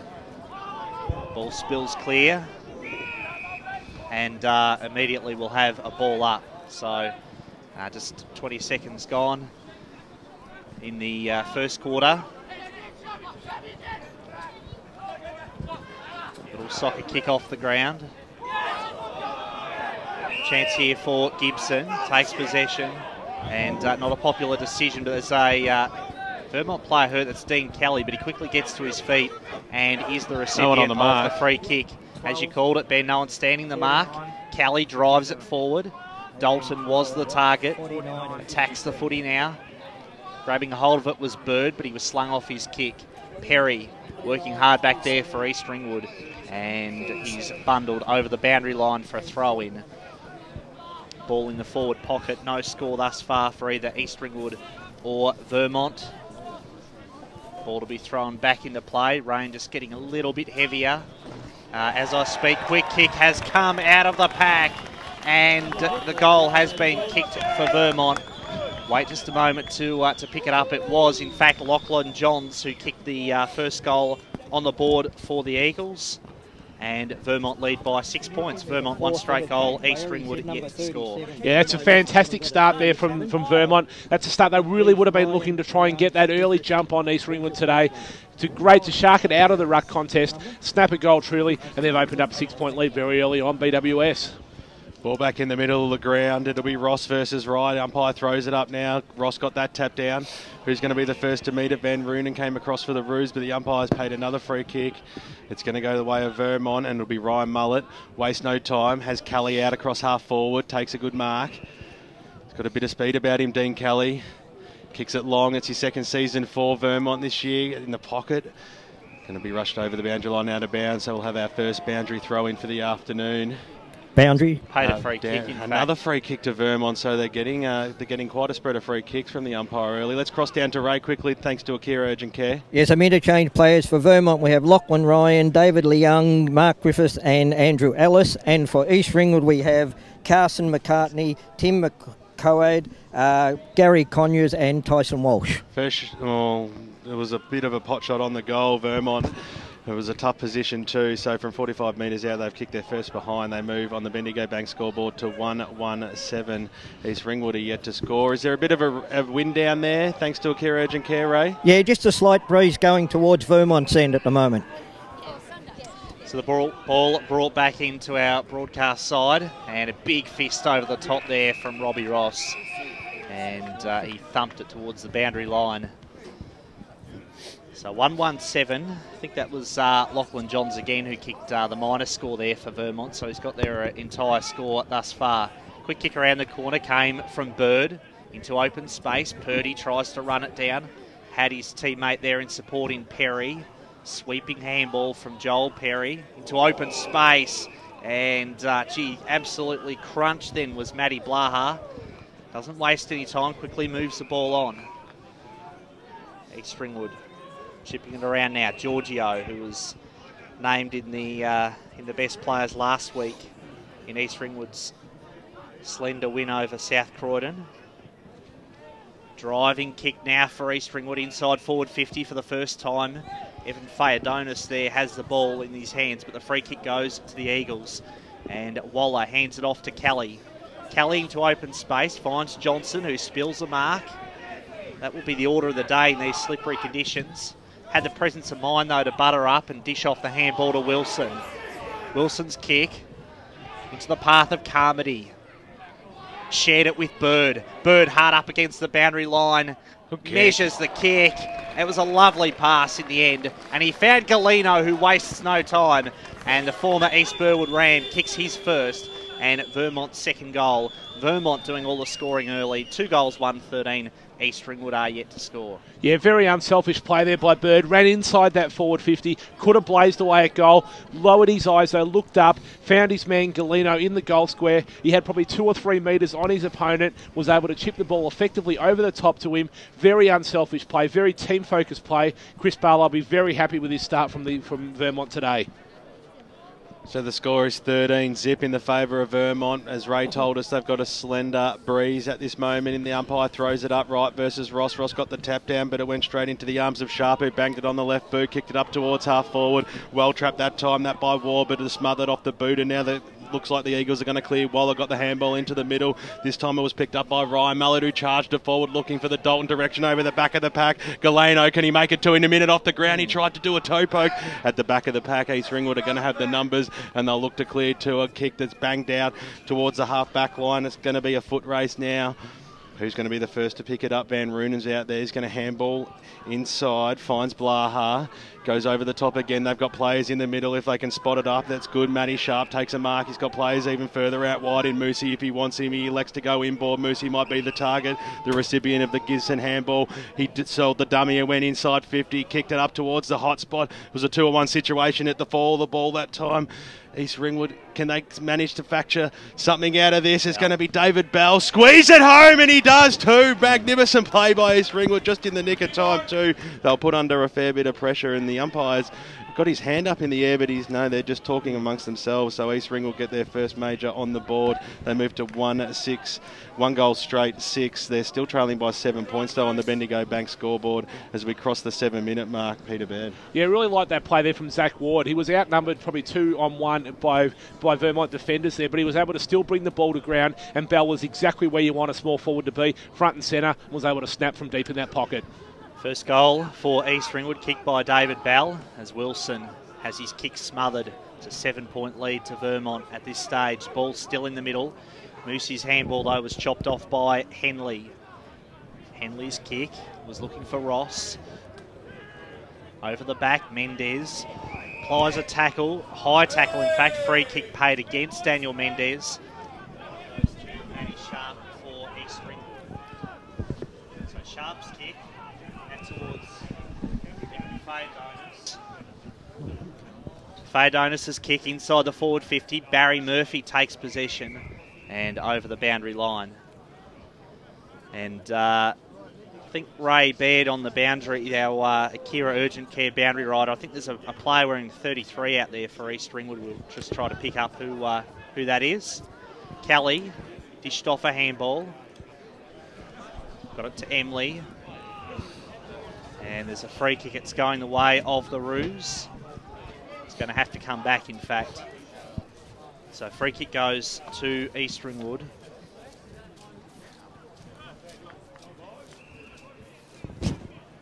.33's Powell. Darcy Powell for East Ringwood wearing 33. There's the long kick for goal, and just off to the left, a minor score for the Roos. So they're 1-1-7. Vermont 2-1-13. 6-point lead to the Eagles, and coming up to the 8.5-minute mark of the first quarter. Light rain falling. Kicking now goes into the middle of the ground. Fiora's at the back of the pack, goes for the spoil. Wright's in there too. Can the big man get down? He does. Tried to get a kick away. Smothered that time. Mullet cleans up the mess. Kicks it up towards half forward. That was a good spot too. Travis Bird comes out on a good lead. He's got running support. Johnson, he goes to him now. He probably waited a little bit too long because the ball was fisted away and over the boundary line out of bounds. Out of sight of the ground, right near the Narellan Pool sponsor sign and also the shed. So pretty close game we're seeing early in the piece. 9 minutes gone in the first term. It's a 6-point margin. It's going to Vermont. So the ball's been thrown in, hits the deck. Little give that time was Powell. He's got to work out that number 33 situation. The mark's been taken by Vermont. It's across half back. So Dean Millhouse been told to come back with it. Short passes on to Barry Murphy. Brad Henderson always loves a hyphen when he calls the footy, kicks it up towards half forward, but it's chopped off nicely by Adam Gibson, who just filled the hole. He's got players on short. Van Roonen wants to take off, does now. That was good play, kicks it up towards half forward. It wasn't too crash hot though, because it fell right in the arms of Dean Millhouse, and he looks to spread to the other side to Lachlan Ryan. He does indeed. Ryan's kick didn't favour his teammate all that much, got to him on the bounce. Kick tumbles forward there of Johnson, and Tim Johnson unable to keep the ball in play. Yeah, something I've noticed so far, boys, this is a very free-flowing sort of a game. Both teams aren't really locking down on those midfielders. They're both teams' midfielders are getting out in spaces, and the ball's moving it from one end of the ground very quickly. It was actually Matty Blaha that time who won the tap. Got it down to Purdy, and Purdy there sharing it with Fiora. Don't forget to text in all your scores when you're going local for your football this afternoon on 0419654082 or ask a question to the team out here at the big Division 1 clash. Loose ball now into open space. Van Rooyen tracks it down nicely. Dishes off a little handball. Got it to Purdy. Purdy's long kick to the wing position. 2-on-2 contest. And Vermont appealing for a free kick. The umpire thought better of it. There's also a number 11 for East Ringwood. That's at Jared Ferguson. Yeah, sorry. In fact, yep, spot on. The came up from the Colts, of course, last week. Spoke about him pre-match. And Powell there, all bundled up. And the best players again last week for East Ringwood. Darcy Powell's been in some good form for the Roos. Slides in now, takes possession, throws the ball on the boot, bounces inside the forward 50. Emily led the race back to the footy. And good mark. Emily's kick was a good one. Got it to Millhouse, but the umpire says it was out of bounds on the full. So free kick goes to the Roos. Short pass carried over the head of a couple of players there. Barry Murphy's quick kick for Vermont. Mark taken there by Johns. And no 25-metre penalty. So Johns goes short. Just measures the pass now. Kelly on wing position takes the mark. He's been pretty prominent early, Dean Kelly. Drives the ball long. Inside forward 50 again for Vermont. Galeno tried to grab a hold of it. Was taken away though by Perry. Driving kick by Joel Perry towards that outer wing. And once again, East Ringwood will reload from wing position, Ben. Still a 6-point margin. We've gone 12.5 minutes here in the first term. Short options on. Ferguson ignored. Pye calls play on now. Kicking to the middle of the ground. Walsh takes the mark. Went over the top of his head. Quickly snapped up by Mendez. Had the run. Kick inside 50, but a bit of a shank too. And the Roos have the numbers at the last line of defence. They go to Bartling, cross half back. He could have had a bounce, but elected just to bang it on his boot. It was a good kick too, getting down low and taking a good one was David Bell. So right in front of the Vermont bench here.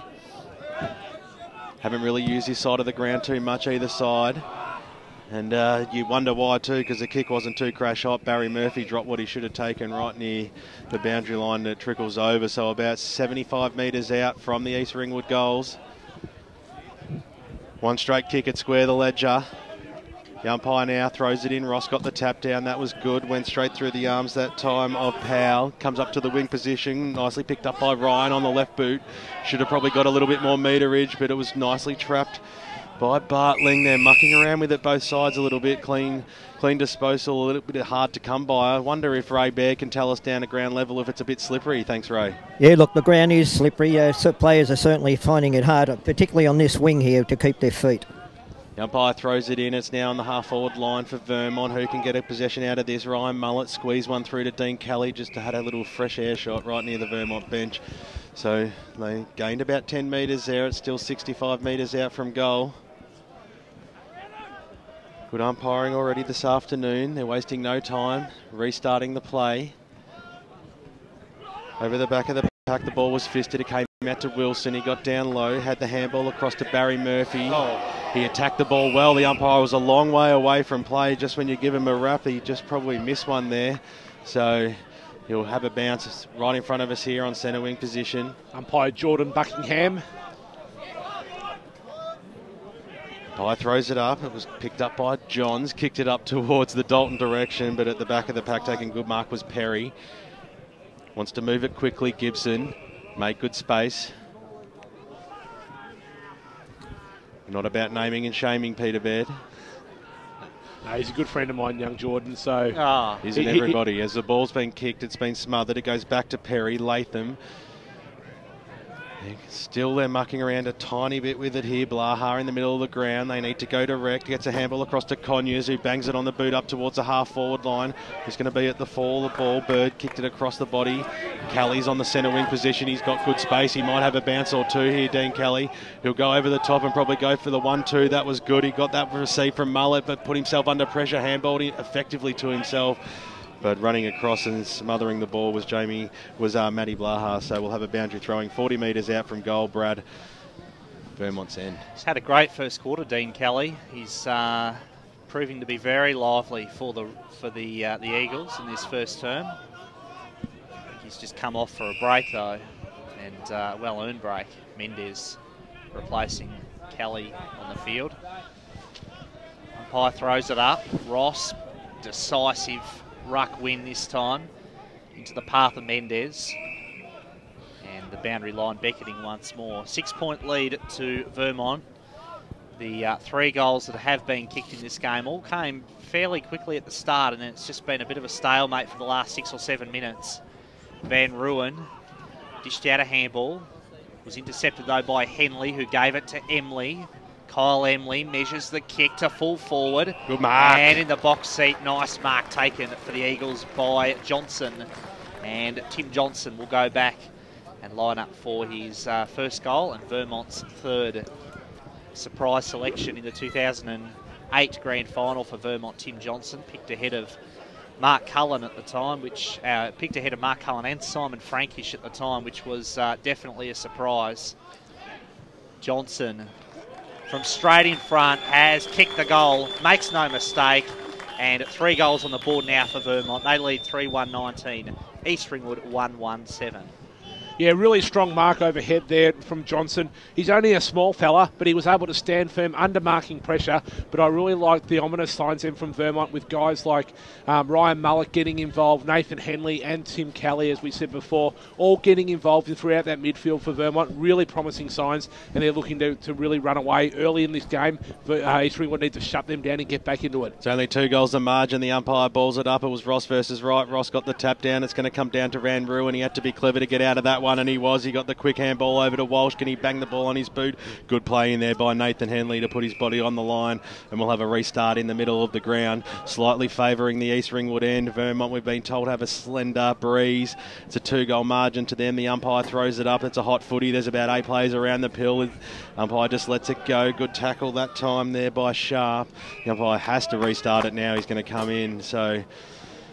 Well, it's good. The intensity seems to have lifted in the last couple of minutes after Brad announced it was a stalemate. They may have heard you, Bradley. The umpire got it down, balled it up. Mendez had the receive. Handball out wide to Wilson on the left boot. Goes in towards the Dalton direction. It went too far for him, and Perry in the right spot at the right time takes a good mark and wants to kick the ball long. It was a beautiful kick out towards the Walsh direction. He wasn't up to the task. The ball's banged straight back in towards the Vermont forward line. Who's going to fly and take a mark there?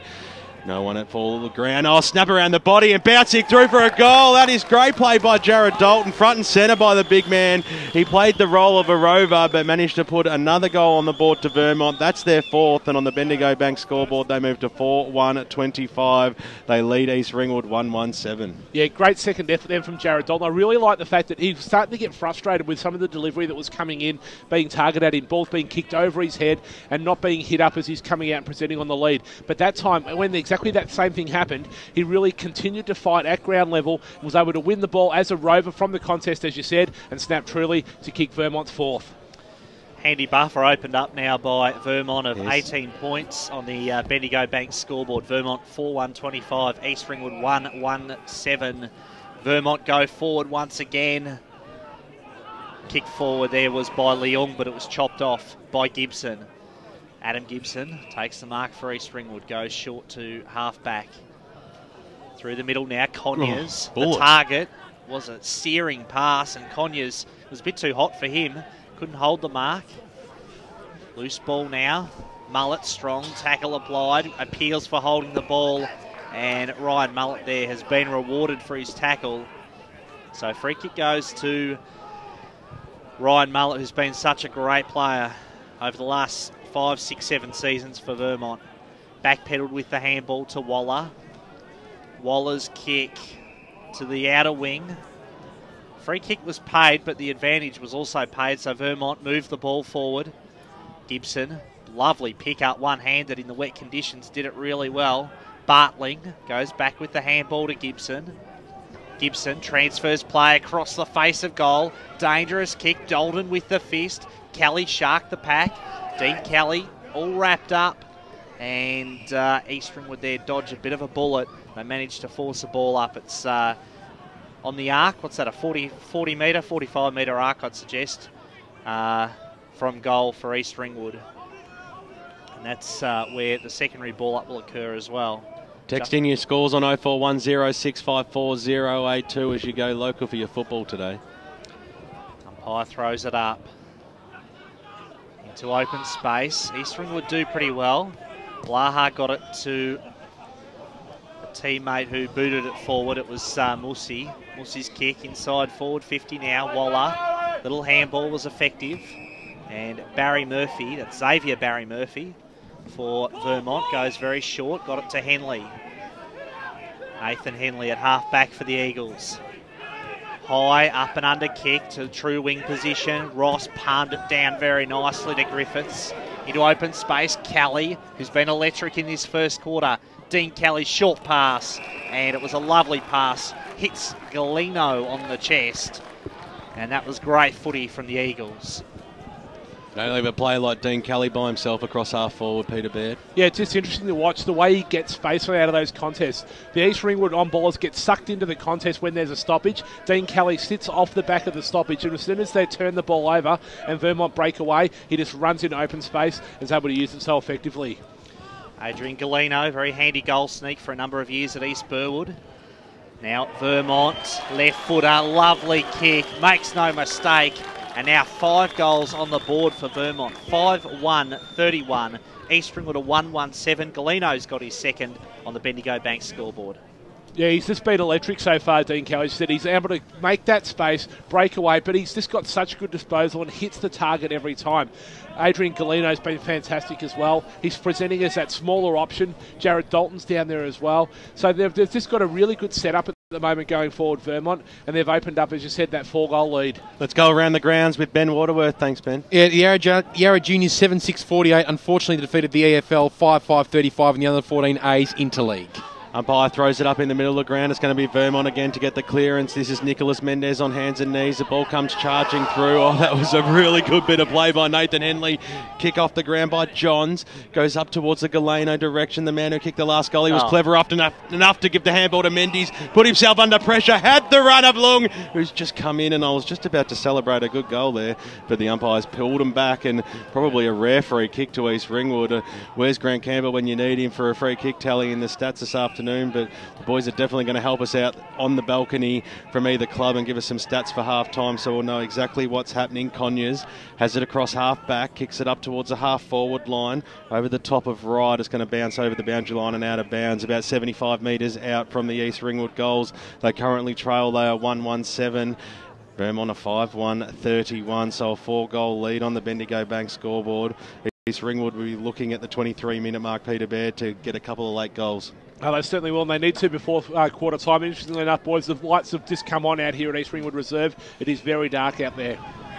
Mackay's paid another free kick. It'll go the way of Vermont, and amazingly, he's just paid advantage to Henley. That is not fair. He's kicked it deep inside 50 in front spot. Galeno, he's taken a great mark, Adrian Galeno, and he's already kicked 2 in the first term. This will make it 3, and just as the whole play stopped, Peter Baird, Vermont were on with it, and you've just got to stay. You've got to stay up with the game, because if the umpire's going to pay advantage, you may as well be running on with it. Yeah, in that situation, I don't reckon it was advantage to Vermont. It was more disadvantage to East Ringwood. They were caught napping. Nathan Henley broke away, but Galeno's got it again inside that forward 45. It was actually Millhouse then who kicked it. Great pass by Dean Millhouse, and Galeno up for goal number 3.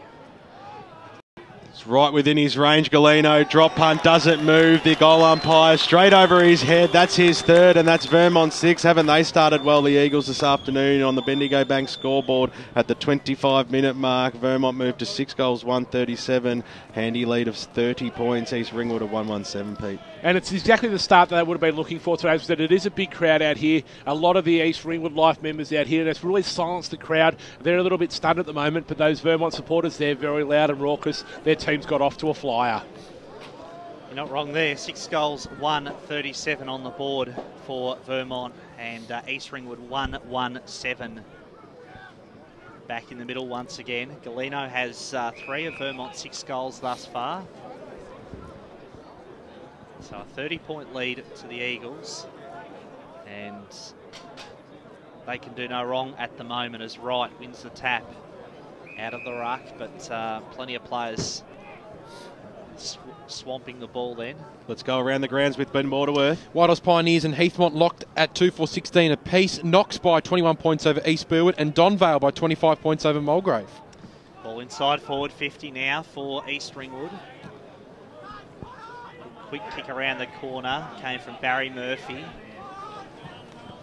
Vermont do it pretty well here around the boundary, and once again they find it. So they've got it up to just forward of the wing position.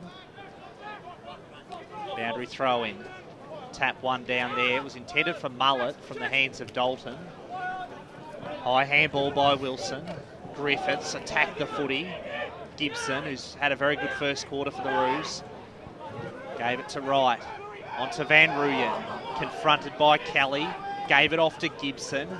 Adam Gibson's kick inside the forward 50, and that is a great mark for the Roos. Courageous. Working back then was Purdy, and in fact it was Theodonis, and he judged that to perfection. Had a teammate just behind him who probably didn't protect him quite as well as you'd hope for. He sort of cannoned into the back of Evan Theodonis there, but he was single-minded, Evan Theodonis, and he safely pouched the mark. Important kick. Crucial kick here for the Roos. Theodonis' kick looked good off the boot, just drifted off to the right, and a minor score takes East Ringwood on to 1 goal, 2-8. Vermont a 6-1-37 Bendigo Bank scoreboard. Let's go around the grounds thanks to Ben Waterworth. Glen Waverley Hawks by 28 points over Coldstream. North Ringwood up by 5 points over Wantirna South. Mitcham by 14 points over Ringwood. Benuna had the kick in. It's across half back line for Vermont. Can they manage to squeeze it out? Putting his body on the line was Conyers. Got a handball over the top. Can they manufacture something out of this? Powell, he was there, got the little give. This could be a goal for Bell. He squeezes it through. That's a great kick from the members' side. David Bell just in the nick of time. That's what you want when your side's down by 5 goals, Peter Baird, in junk time, and that's his 2nd for the first quarter, and a very handy one at that. Yeah, it's a second goal, as you said, for Bell. Both of them have come from snaps from deep in the forward pockets, opposite forward pockets. He's a very skillful player there, David Bell. And they just broke from the stoppage there in East Ringwood. They were to run it inside, one of the few opportunities they've got, and they really needed that one before quarter time, Brad Henderson. Yeah, spot on, Frosty. Absolutely crucial goal, and 2 goals on the board now for East Ringwood, both kicked by David Bell.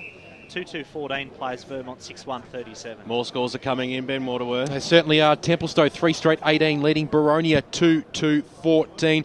And in Division 1, Baldwin by 17 points over Croydon. And Scoresby 6-5-41, leading Blackburn 1-3-9. A good start for the Scoresby.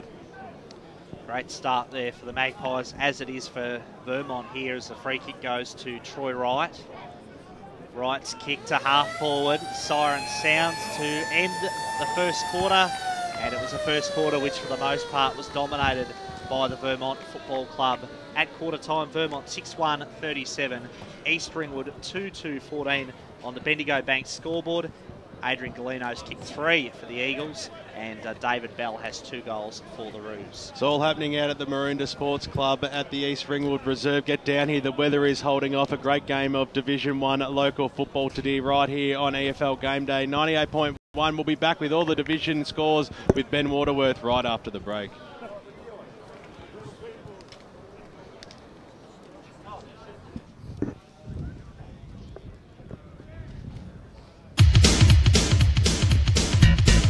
Every club expects high performance from their team. At Ferntree Gully Holden, you'll find the latest high-performance vehicles in the HSV range, and the team will give you the best possible deal. So if you're looking for a high-performance HSV, look no further than Ferntree Gully Holden, Burwood Highway, Ferntree Gully, for a great deal, or visit www.ftgmotor.com.au. Ferntree Gully Holden, your community dealer. LMCT 443, a proud supporter of the Eastern Football League and Radio Eastern.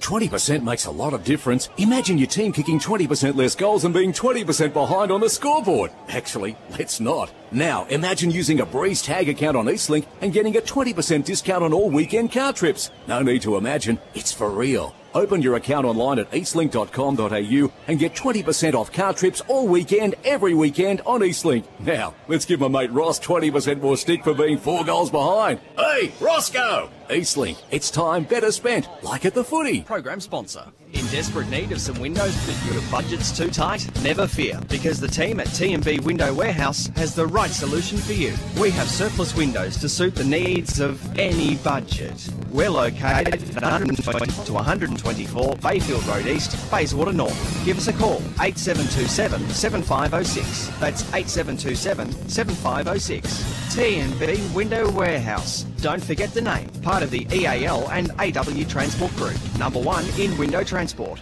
Program sponsor. Radio Eastern 98.1 quarter time, and we have a score in the AFL. Brisbane 8-5-53 lead the Western Bulldogs 4-4-28.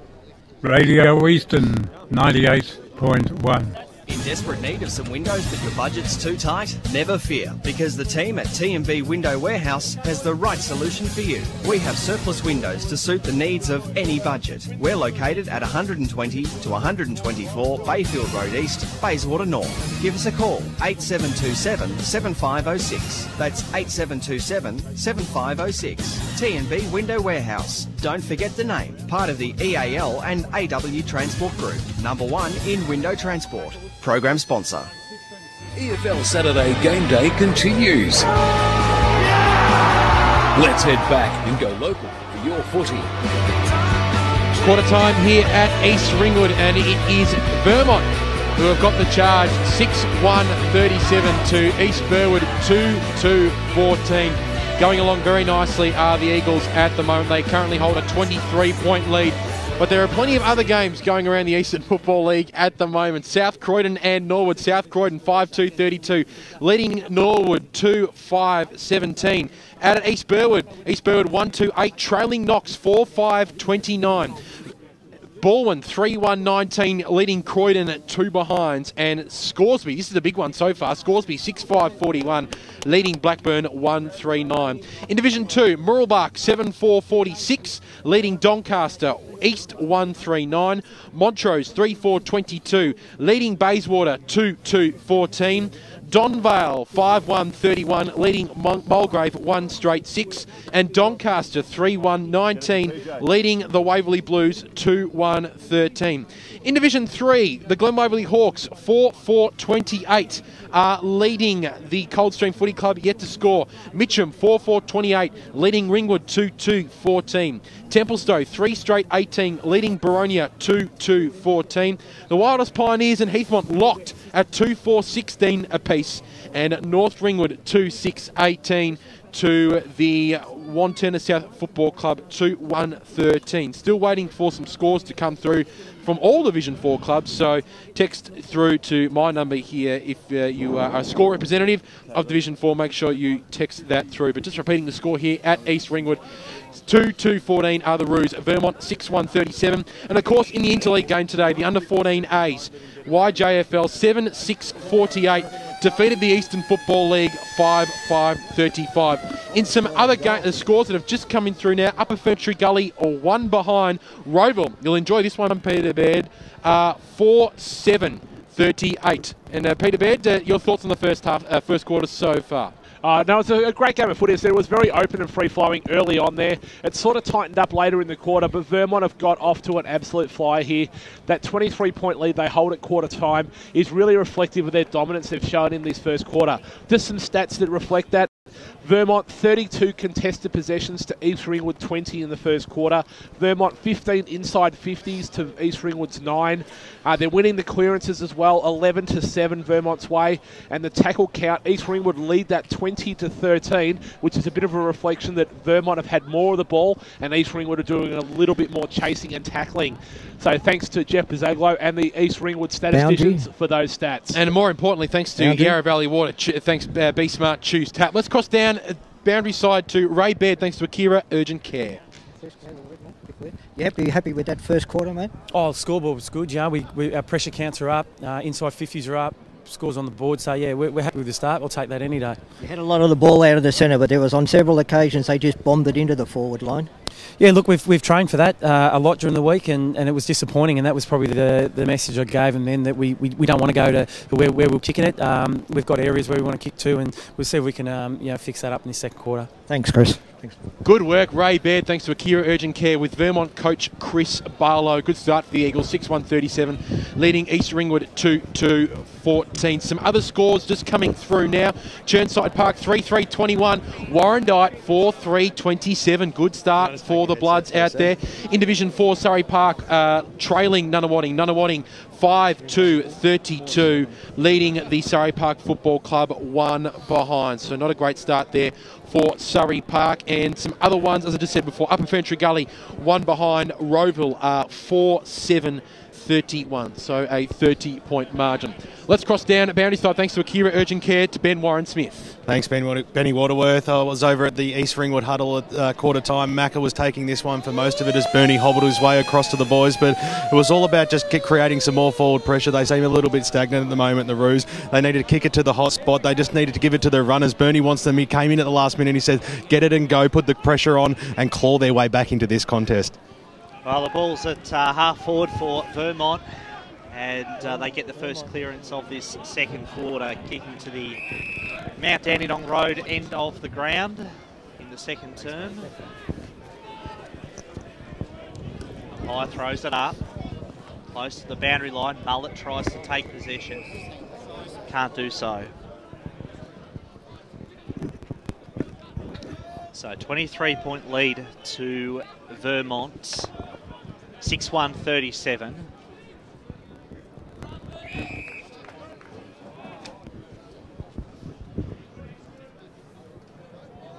Umpire throws it up, fisted out of the air by Ross. Inside forward 50, Bird takes possession, throws it on the boot, and his kick bounces through for a minor score. So the first score of the second quarter for Vermont, kicked by Travis Bird. And Vermont move on to 6-2-38, East Ringwood at 2-2-14. It is a 24-point lead now to Vermont on the Bendigo Bank scoreboard. East Ringwood bring the ball back in through Perry. Big high up and under kick to half back. Ross was in the box seat, gave it to Henley. Henley fired out a handball to Barry Murphy. Henley takes possession now, swoops on the footy. sends it forward and diving to take the mark, a terrific mark. I think that's Johns, Lachlan Johns, who kicked a goal in the first quarter and will go back and line up for goal number 2. And I tell you what, all these small forwards for Vermont, Frosty, Dean Kelly, Adrian Galeno, and also Lockie Johns, they all look dangerous. They're all lively so far. They certainly are, and they're complemented well by big Jared Dalton down there. Johns' kick, I think he stuck it home. Yes, he has. 2 goals on the board for Lachlan Johns, and Vermont now move on to 7-44. East Ringwood 2 goals to 14, a 5-goal deficit on the Bendigo Bank scoreboard. And great understanding then between Lockie Johns and Adrian Galeno. Johns was in the better position, was going to be at the fall of the ball, ready to take that mark. He called Galeno out, could have got it his way, but there's great understanding and talk between those 2 small Vermont forwards, and that forward line's functioning really well. So a 5-goal deficit, back in the middle once again. And Wright competing with Ross. Ross won the palm down to Mendez, who seemed to throw it out to Wilson. Long searching kick from Wilson to full forward. No mark paid. Perry does well. He reads the play well, Joel Perry. He's always done that since he was playing junior footy for Upper Ferntree Gully and through an AFL career at North Melbourne. Fiora's kick to the middle of the ground.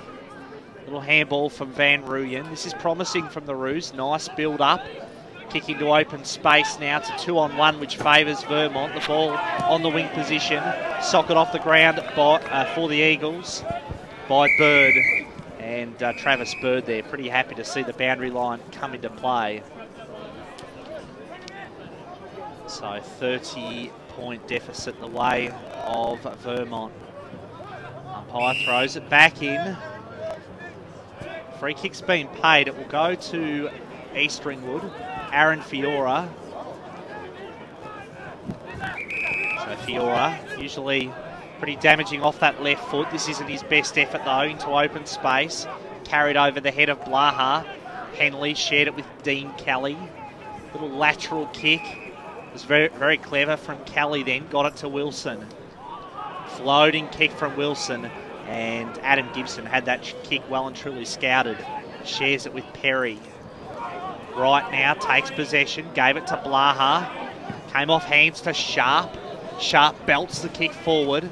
Not a lot of science in that kick from Matty Sharp, but he did gain about 45 metres for his team and gets it to a stop play situation. Boundary throw in half forward flank of the East Ringwood Reserve. So the umpire brings it in now. Ross over the back, he judged it better, got the knockdown. Little squeeze, kick goes towards the Mendez direction. Is the ball going to sit up for him nicely? It does. Lots of pressure happening right in front of us here. Fiore put the smother on. That was good play. Ryan Mullett tried to get the snap. So we'll have a boundary throw in right in front of the members' wing. You can hear the guys getting right into it. It's right in front of the bar. It's right in front of the barbecue. The umpire throws it in now. It's Wright versus Ross. No one got a clear disposal that time. Sharp got a left foot kick up towards Van Roon and couldn't quite trap it. It's going to trickle back over. So another boundary throw in. It's getting a little bit tough and rugged at the moment. Now the umpire's going to pay a free kick here. What's happened there, Peter Baird? It's right below us, Ben Warren Smith. I can't actually see what's going on down there. Let's go stand it. Thanks to Akira Urgent Care. Ray Baird's right on top of this. Yeah, look, Troy Wright put down the Vermont player after the ball went over the boundary line. So Nathan Henley has got the pill. Drives the ball up towards the Ross direction. Had front and centre position. That was good mark. So he wanted the handball. Now's elected for the kick. Ball goes into the middle of the ground. Bird. They're taking their time after it was a quick initiation. Kick up forward and a really good mark there has been taken. So Vermont will be having a shot from goal for their 8th of the afternoon. And the kick will be taken by Tom Carmody. So yet to register a score is Tom Carmody.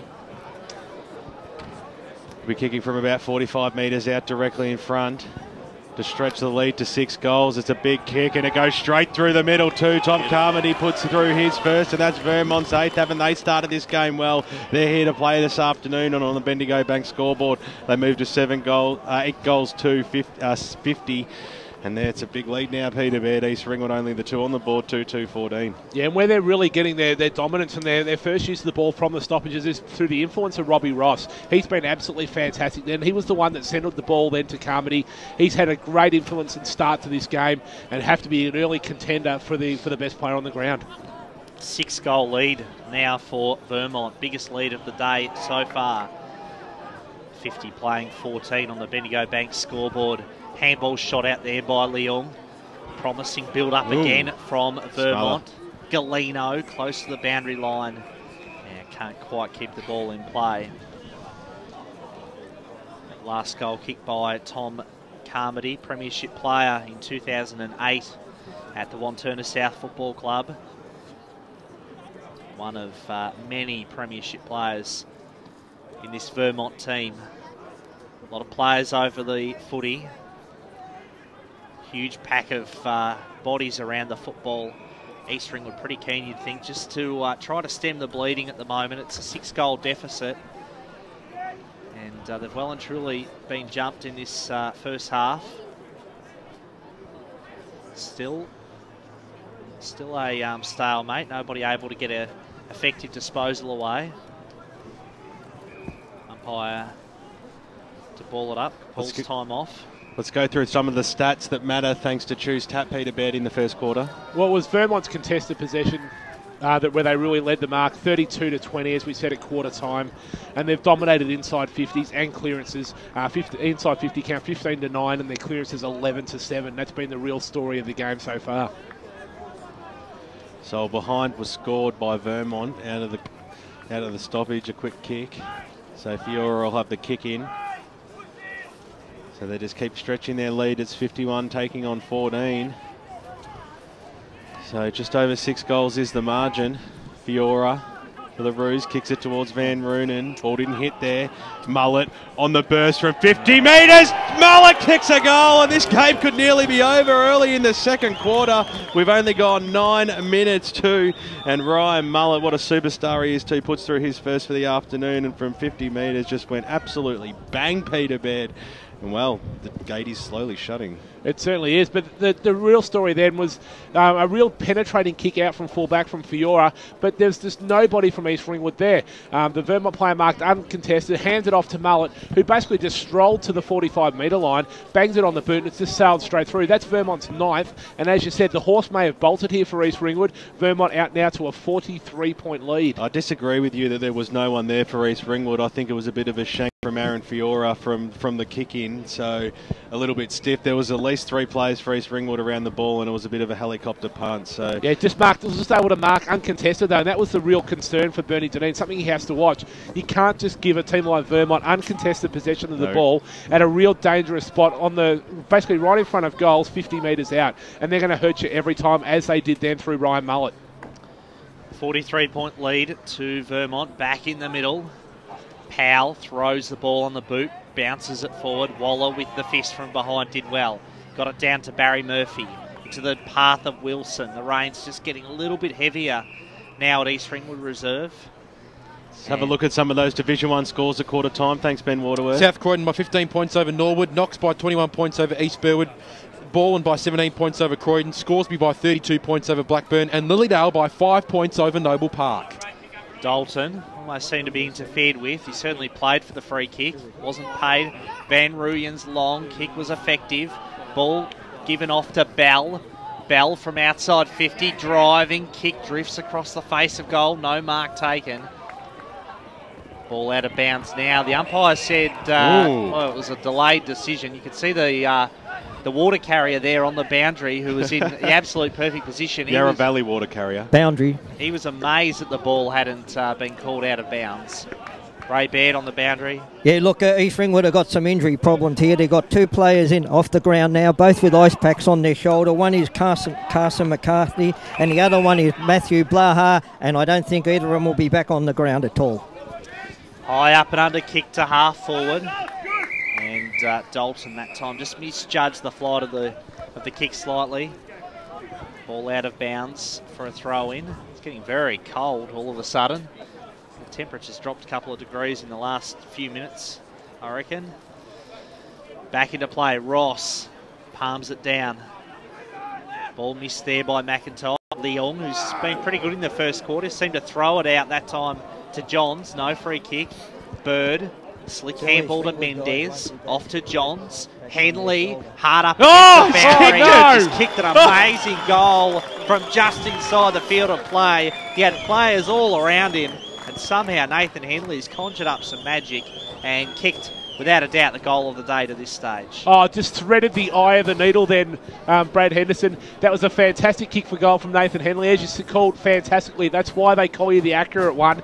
He was surrounded by a swarm of players, but just put the ball on the boot. It sailed right through the middle of the goals. You shouldn't be able to kick goals from that position on the ground under that much pressure. Fantastic goal from Vermont.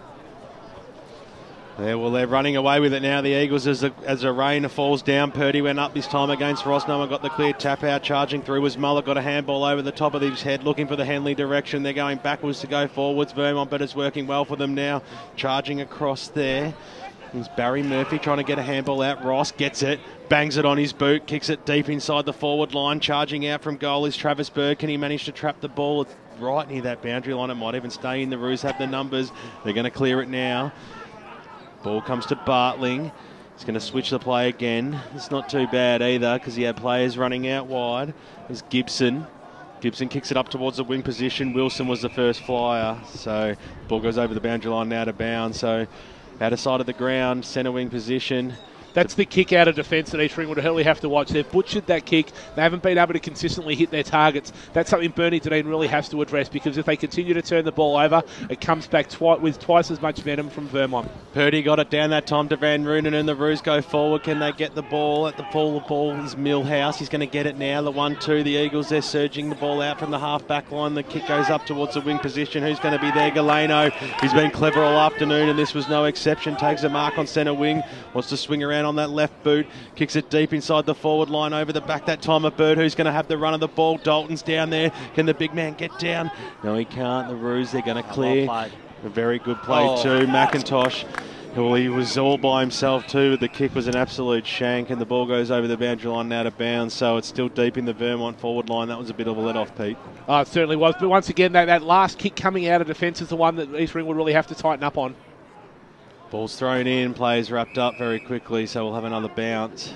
About 45 metres out from goal. Division 2 scores at quarter time. Thanks, Ben Waterworth. Moorabach 37 points over Doncaster East. Roeville 30 points in front of Upper Fentress Gully. Montrose 8 points in front of Bayswater. Donvale 25 points in front of Mulgrave. And Doncaster 6 points in front of the Waverley Blues. Seeing you're on such a good roll, let's do Division 3 at the same time. Division 3, Glen Waverley Hawks by 28 points over Coldstream. Mitcham by 14 over Ringwood. Warrandyte by 6 points over Churnside Park. Templestowe by 4 over Boronia. Whitehorse Pioneers and Heathmont dead level. And North Ringwood by 5 points over Wanturna South. The ball's across the half-forward line for East Ringwood. If they can manage to trap it and squeeze a goal, it's kicked forward by Vermont, but standing in the right spot was Purdy.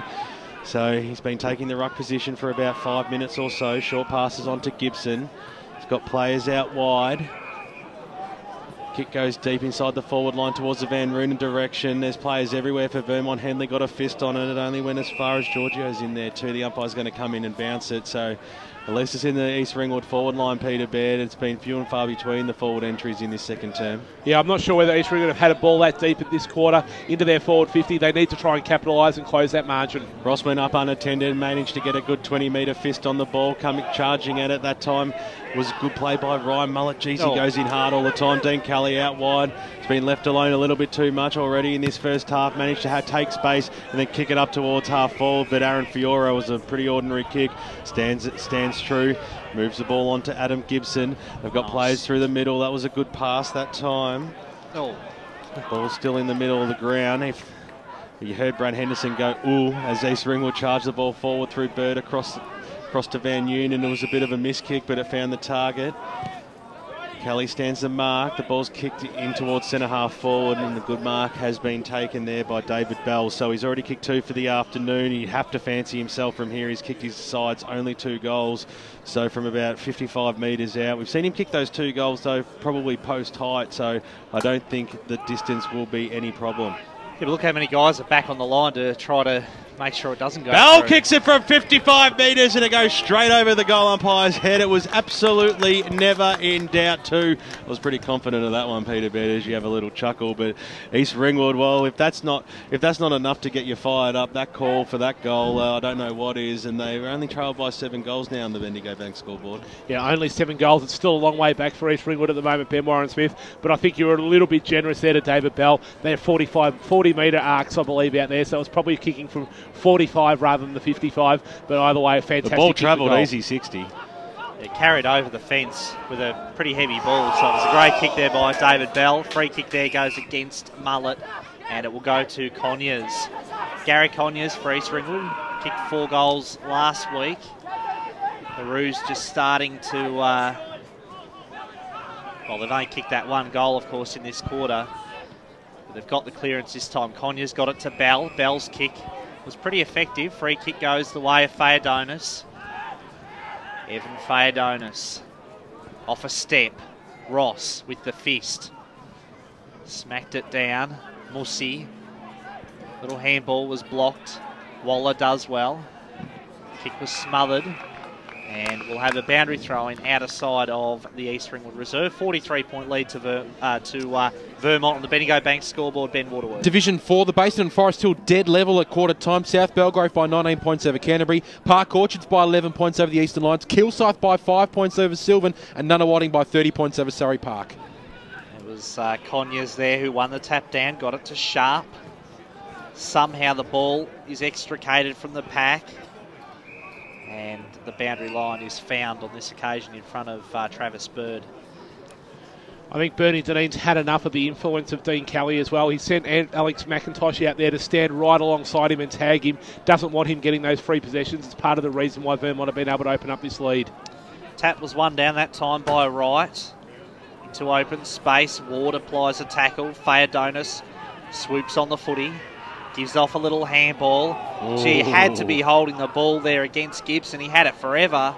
No free kick paid. Henley for Vermont. He's besieged by Ferguson and the other player there, Powell. And they've wrapped him up there. So the umpire throws it up once again. Massive pack of bodies around the football. Once again, a ball up. Rain starting to get a little bit heavier, Peter Baird, and a 7-goal margin could be pretty vital. Yeah, you don't really want to let them get out any further than this. East Ringwood really needs to start capitalising and reducing this margin before the rain gets any heavier at all.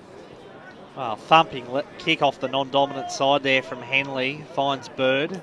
Bird's kick, partly blocked by Sharp. Still fortuitously lands in the hands that time of Vermont teammate wearing the number 37 jumper. Ray. Little handball from Kelly. Kelly attacks the footy again, dishes off the handball. This is promising. Dalton fires at the goals. And East Ringwood defence that time. They really did dodge a bullet. Looked for all the world like Vermont were going to be able to orchestrate a goal. But in the end, Jared Dalton off target. Still has just the 1 goal today. What impressed me there, Pete, was that even at 3 different stages of that piece of play, Vermont had players one position behind the play. So even if the handball wasn't quite right, they still have that player at the behind the play to manufacture even a shot on goal. Yeah, they were very patient as well in the way they did it. They just didn't blaze away at the first opportunity they got. They worked it by hand around to 2 or 3 different players before, obviously, Dalton decided to have the shot on goal. Didn't work out in the end, and they missed that goal. It's crossed down boundary side thanks to Akira Urchin care to Ray Baird. Look, the temperature's dropped about 3 degrees since the quarter time, and the way that rain was just blowing, I believe the wind is blowing the other way now. Thank you very much to Ray. Don't be shy about bringing up some sausage rolls to warm us up at half time. Fiora has the ball at the 20-minute mark. Nice. Beautiful pass. Found Conyers. Perry. Numbers are close, 18 versus 19. The kick goes up towards the centre wing position. The umpire's not going to pay the mark. Didn't pay it. I thought it was a very good go at it as well. The ball's along the wing position on the outer side. It goes back now to Benuda. He's going to switch the play back to Henley, but chopped off nicely by Gibson. He could run on a kick, a very important goal! And that's a great kick there by Gibson. Runs into an open one too, and a very timely one, Peter Baird, at the 21-minute mark on the Bendigo Bank scoreboard. That's their 4th, and another good bit of play. Yeah, it would be an understatement to say that that was a much-needed goal there from East Ringwood. But the way Gibson was just able to chop that kick off, it was a sloppy kick from Vermont, and they were stung on the scoreboard as they should have been. Gibson just running into that open goal and slamming it through. Boundary. It's crossed down boundary side thanks to Akira urgent care to the very red Ray. Since those two injuries to East Ringwood, their interchange has actually stopped altogether, boys. I reckon Gibson's probably been East Ringwood's best in this first half, deserved a goal. He's had a terrific first 2 quarters of this match as Kelly tries to take a mark for Vermont. Dean Kelly again takes possession. Gibson involved again, putting the pressure on. And the players stand over the footy, force the ball up. Half-time scores in Division 3. Thanks, Ben Waterworth. I'll go into Division 4. No, in Division 3, some half-time scores. 5-2-27, Coldstream, Glemoverley Hawks 9-6-60, and Templestowe 4-3-27, leading Boronia 3-5-23. So another boundary throw in. It is, at the moment, 6 goals to the margin, 38-point lead to Vermont. Throws it back into play. Free kick for a push in the back against Dalton. And it will go to the Roos. Wright. Troy Wright finds Mussy. Julian Mussy plays on quickly. Dangerous kick. Purdy gathers it in somehow on hands and knees. Gave it out to Wright. Back to Purdy. Purdy. Neat pass in the end to Van Rooyen. He quickly plays on, doesn't waste any time. Nice left foot pass was effective. Gets it on to Powell. Darcy Powell, too far out to score, you'd think, for the Roos. He'll just put it to the top of the square. Dangerous position, except that there were 3 Vermont defenders back there. And the mark was safely held for the Eagles by Millhouse. Millhouse's kick was intended there for Leung, but it was a shocker. Certainly not up to the usual Dean Millhouse standard. Just a score from Noble Park, Brad. Noble Park 4-6-30, Lilydale 4-3-27. Thanks very much, Ben Waterworth, as the ball's thrown back into play. Powell there, desperate to try to grab the footy. And still waiting on number 37 for Vermont, Ray, if you're able to find that out for us. On the boundary there. A lot of players over the footy once again. High to throw it up. Mulgrave 3 straight 18. Donvale kicking away 9-4-58. Fairly expected result in that one so far. Umpire throws it up. Fiora actually went up in the ruck this time for East Ringwood. Conyers grabs a hold of the footy and he's taken to ground. It's still at that margin of 38 points. Did get out to 44 points before that last goal by Adam Gibson. Henley around the corner into the path of Mullet. Hard up against the boundary line. Mullet in some pretty tight confines that time. He still managed to get the kick up towards the wing position. Van Rooyen over the top to Sharp. Neat little pass by Sharp was effective to McIntosh. Through the middle, McIntosh's kick. A lot of Eagles down there to defend though. Little handball came clear, that was effective for the Roos. Ferguson got it from Gibson, had it for a long time, and all bundled up that time, holding the ball. Free kick goes to the Eagles. And suggesting perhaps Ben lucky they didn't concede a 25-metre penalty almost. Not quite, but the ball goes deep inside the Vermont forward line over the back of the pack. That was Perry, came charging across there too was Powell. Can they keep the ball alive? It was a good bit of play too because they've got players out on the outer side of the ground. Fiora's in the middle if he wants to be used. Still running down the outer side there. That time was right. I think it was. He got the ball up towards, Walsh. Handball off. They're going backwards a lot in this first half. They got players inside the forward 50 though. Dale Latham, about 45 metres out from goal. But, well, as Brad said and corrected me, it's only a 40-metre arc, or maybe it was even Peter Baird. So he might even be able to snag this one. A very, very important kick too, Peter Baird at the 26-minute mark. Yeah, probably just give East Ringwood a little bit of hope they can get back into this game. If he kicks it, it's only margins, only just over 5 goals. Comes in now. Kick to the top of the square. Who's going to be the last man? defence. I thought a mark was taken, but a very deliberate handball's just been put through for a behind. But within the 5 metre radius have been put under pressure, so it is allowed. So on the Bendigo Bank scoreboard, East Ringwood will get their third behind for the afternoon. No. They move on to 4-3-27. They're still trailing though, Vermont. They've got the run of the ball. The kick up goes out towards the Henley direction. They mucked around with it. They had Emily and Henley there. That's a little bit of a tongue twister, but they managed to get the ball over the boundary line out of bounds. So East Ringwood will be happy with this. That's a couple of poor kicks coming out of defence then from Dean Millhouse, Brad Henderson. Very untidy from the Eagles coming out of defence that time. So Johns belts it forward. Kelly good hands. Had a great first half, gave it to Leung. Neat pass, was effective to Dalton. And Jared Dalton, what a great battle that's been between Joel Perry and Jared Dalton in this first half. Probably give the honours slightly to Perry. He's been under siege, as has that whole East Ringwood defence. The ball's been coming in there a lot. And to keep Jared Dalton to 1 goal for the half has been a good performance from him. But Dalton now has a chance at goal number 2. But he hasn't given himself a chance with that type of kick. He's put it straight out of bounds on the full. And a disappointing finish there from Dalton. Division 2 scores at half-time. Thanks, Ben Waterworth. Upper Fenchurch Gully 1-8-14. Rowville 5-16-46. Montrose 5-6-36 to Bayswater 3-6-24. Mulgrave 3 straight 18. Trailing Donvale 9-4-58. The Waverley Blues 6-5-41. Leading Doncaster 3-2-20. So the resulting free kick goes to Fiora for East Ringwood. Long kick to half-back Gibson, who's had a terrific first half. I'll stand by my assertion that he's been the Roos best. To Perry, back to Gibson, to Moosey. Moosey belts it forward, bit of a floater. Kick it off the ground. On nicely, that was a clever play there from Walsh. And in the end, Vermont did pretty well to force the ball up. More scores coming through, Ben. Oh, sorry, I put him under a lot of pressure. Keep going, Brad. 37 points, the margin. 10 goals for Vermont. East Ringwood 4-3-27. Ball is with Van Rooyen. Goes laterally to McIntosh. Now the ball in the true centre of the ground here at East Ringwood Reserve.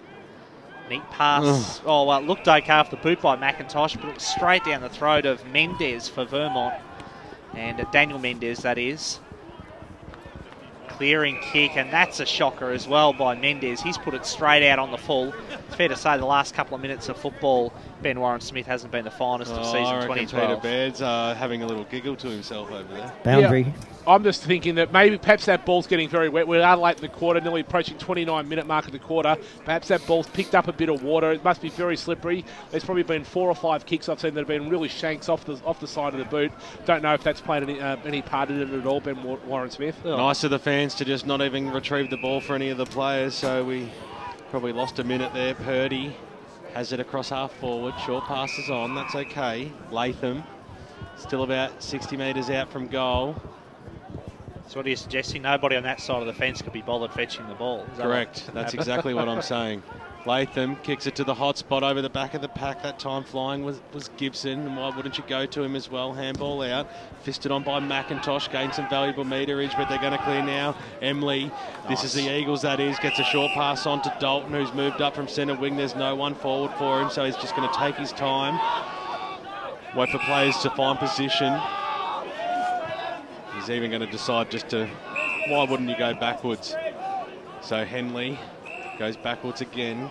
Set it across to Millhouse. Millhouse to Kelly. Kelly goes out wide. If they can manage to get the ball to Barry Murphy, he's free. Still on the wing position. He takes the mark now. He wants some running support. Kelly's just slowly making his way up through the middle of the ground, but Henley's made space on the outer side of the ground, as has Emily. Takes a mark. He'll go to Henley. It's a little bit slow motion football here for Vermont at the moment. No. Going to ground that time was Dalton. Can the Roos make them pay? Get the fall of the ball. That time was Joel Perry. Had the run that time of Blaha. Kicked it up towards half forward. The kick wasn't too crash hot, but at the fall of the ball it still becomes a contest. Who's going to get down? Bermuda. He goes backwards. He's going to get the old one too. He has it now. He's going to have time to steady and go to the back pocket. Dean Kelly's out there. He's got players running out wide. That number 37 that Ray hasn't told us about all day. Blaha takes it.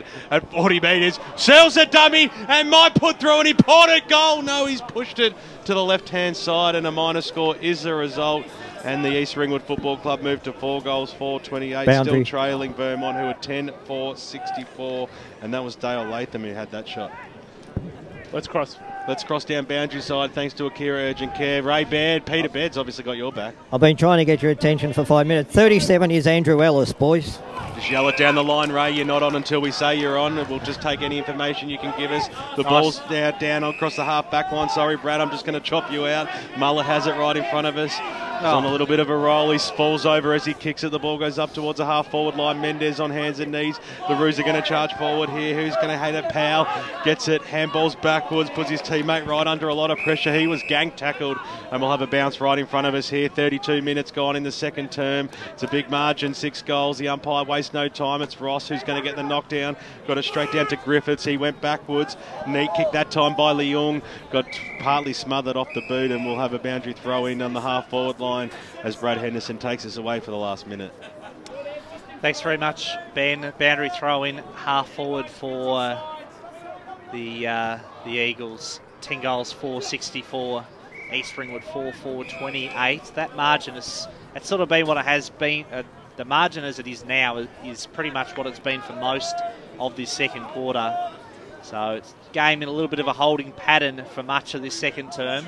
Nice palm down there by Ross to Henley. Coughed it up though to Wright. High up and under kick. Theodonis in the box seat did really well to keep his feet. Didn't have much support though. Chopped off the handball there, Barry Murphy. And over the boundary line, and some supporters think they wanted deliberate out of bounds, but don't think that was ever going to be the case. Ross, uncontested from the ruck. Belts it forward. Griffiths. Little handball to Leung, and that is the end of the first half. A first half where Vermont kicked 10 goals, 464. East Ringwood have kicked 4 goals, 428 on the Bendigo Bank scoreboard. It is an even 6-goal lead for Vermont at half-time. Galinos kicked 3 and Lockie Johns 2 for the Eagles. And for East Ringwood, David Bell has 3 of the Roos 4 goals.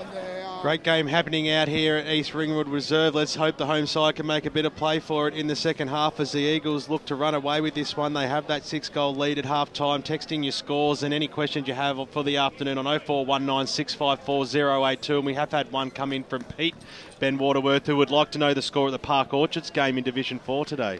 Park Orchards are doing well. 5-6-36, only trailing the Eastern Lions by 1.57-37. Very good. Thank you very much. And we'll be back with Ben Waterworth with all the scores across Divisions 4, 3, 2 and 1 right after this on EFL Game Day.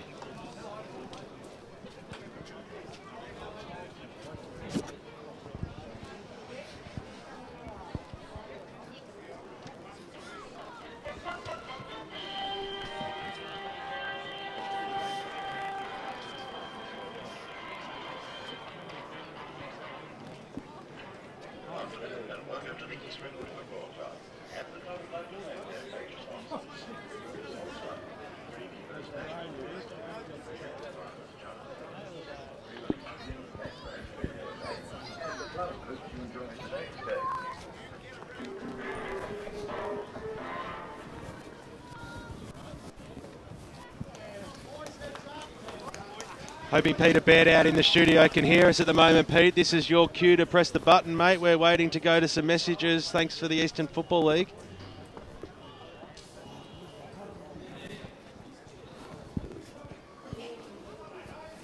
Well, we might just even have to continue on here, Ben Waterworth, as plenty of scores keep coming through to yourself in the Twitter sphere, and they're coming through thick and fast, so you might have had a few more come through. Yeah, I certainly have a full lot of scores in Division 3 and Division 2, and in Division 1 as well. Of course, out here at East Ringwood, it is East Ringwood 4-4-28 to Vermont 10-4-64. So at the moment, that is, of course, a 36-point margin. But other Division 1 scores, South Croydon 8-5-53 to Norwood 3-7-25. What a start by South Croydon. East Burwood 4-4-28. Check this out. Knox 9-7-61. Falcons in front by 33 points, that should be. Croydon 1-9-15, trailing Baldwin Knight 6-4-40. Blackburn 5-4-34 to Scoresby 10-13-73. Noble Park 4-6-30, leading Lilydale 4-3-27. In Division 2, Mooralbark 14-4-88 to Doncaster East 5-6-36. Upper Fentree Gully 1-8-14 to Rowville 5-16-46. So Rowville kicking pretty inaccurately, but luckily Upper Fentree Gully kicking pretty inaccurately themselves. Montrose. Budget's too tight? Never fear, because the team at T&B Window Warehouse has the right solution for you. We have surplus windows to suit the needs of any budget. We're located at 120 to 124 Bayfield Road East, Bayswater North. Give us a call, 8727 7506. That's 8727 7506. T&B Window Warehouse. Don't forget the name, part of the EAL and AW Transport Group. Number 1 in window transport. Program sponsor. 20% makes a lot of difference. Imagine your team kicking 20% less goals and being 20% behind on the scoreboard. Actually, it's not. Now, imagine using a Breeze Tag account on Eastlink and getting a 20% discount on all weekend car trips. No need to imagine, it's for real. Open your account online at eastlink.com.au and get 20% off car trips all weekend, every weekend on Eastlink. Now, let's give my mate Ross 20% more stick for being 4 goals behind. Hey, Roscoe! Like at the footy. Program. Saturday game day continues. Let's footy. Ringwood Reserve, it is East Ringwood trailing the Vermont Football Club 10-4. Impressive start by the going to carry that right through. Excuse me, plenty of other scores coming as well, so make sure you stay tuned on footy at Footy EFL on Division 1 South Croydon 8-5 3-7-25. 28 trailing Knox 9. East Ringwood 4-4-28. 64, that's of course our game. 9-15 trailing. Blackburn 5-4 10-13-70 4-6-30 by 3 points, so 11. In Division 2, 48 leading Dong 6-36. Royal East Upper Ferntree Gully 32-point lead to 36, leading Bayswater 24. Donvale leading Mulgrave 3 straight. Vales and Doncaster 3. Bradley Blues 6-5-41. Point lead to the Waverley. Division 3, Coldstream. Waverley Hawks 3-5-23. Trailing 35. Park, Warrandyte 5-4-30. Park 4-6-30. Templestowe 4-3. Baronia 3-5-20. I think so far across all 7-7-40 4-5-20 Pioneers. Wanturners 63 trailing the North, leading the trailing the North ball game there, so good. What a score vision for leading to 44, 3 points to lead. 11-77 3-8-26 trailing the East, just received a score through 2-32. Good ball by Silvernack. 6-4 to 1, and the final 9-5-59. Wellington Park Football Club, well, very convincingly 2 scores again, starting in Division at the moment. 8-5. Norwood Football Club. It's 3. Birwood 4-4-28. 61. East Vermont. The Eagles are 10-4-64. 4-28. Croydon. Baldwin 6-4-40. 73. Leading Blackburn. Noble Park 4-3-27. 13-4-88. 36. 14. Trailing Road 6. Montrose 5. Leading Bayswater 3-6-20. 18. Trailing Don and Doncaster 3-2. Blues 6-5-4. Upstream 5-2-27. 6-60.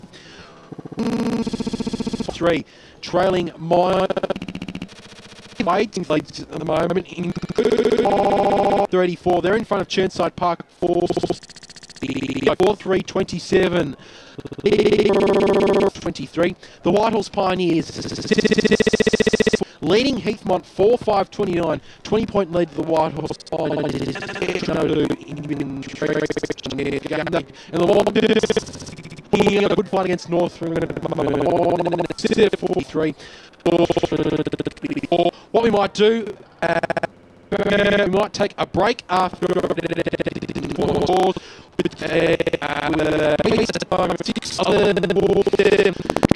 the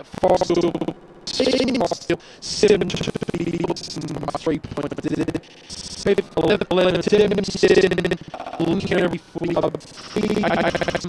26. Point East one's 5-6-36. 5-2-30. And surprisingly, 59. On 2000. Again, it's Vermont 4, leading East Ringwood 4.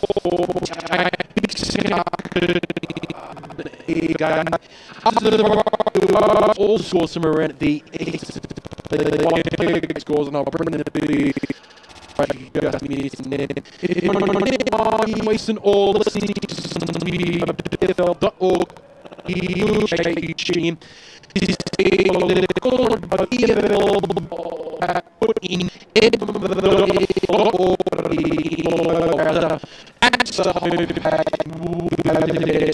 news videos on EFL Game.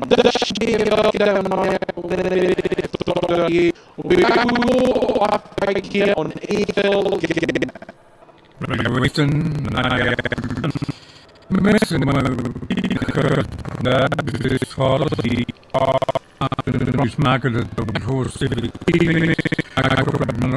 tomorrow, 24th of June, between 9 and 3.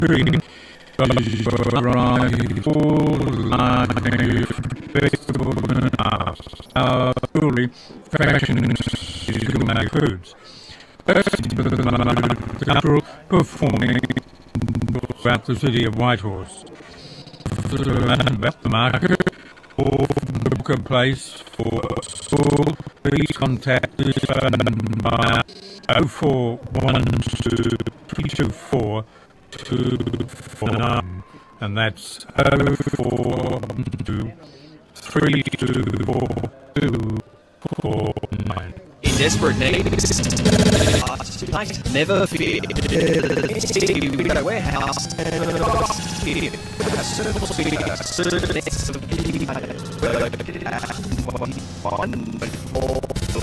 Bayswater North. 8727. B&B Window Warehouse. Part of the EAL. One proven sponsor. It makes a lot of difference. The goals and being 20% behind. It's not. Now, on East Link, all weekend car trips. Open your not you. All weekend, every weekend. Let's give my mate Ross 20 behind. Hey, Roscoe! Let's the band. Like it for the footy. EFL Saturday game day.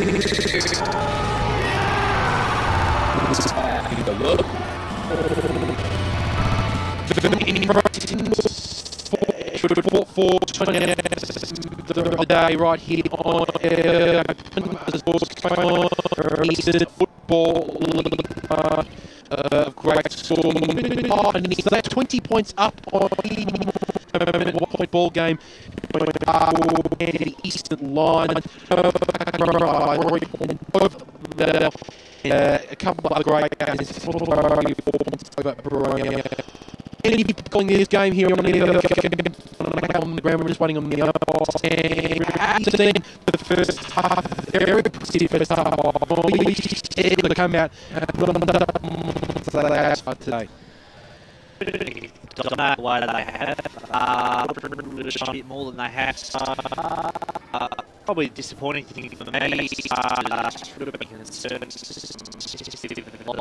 The real third and you know, guys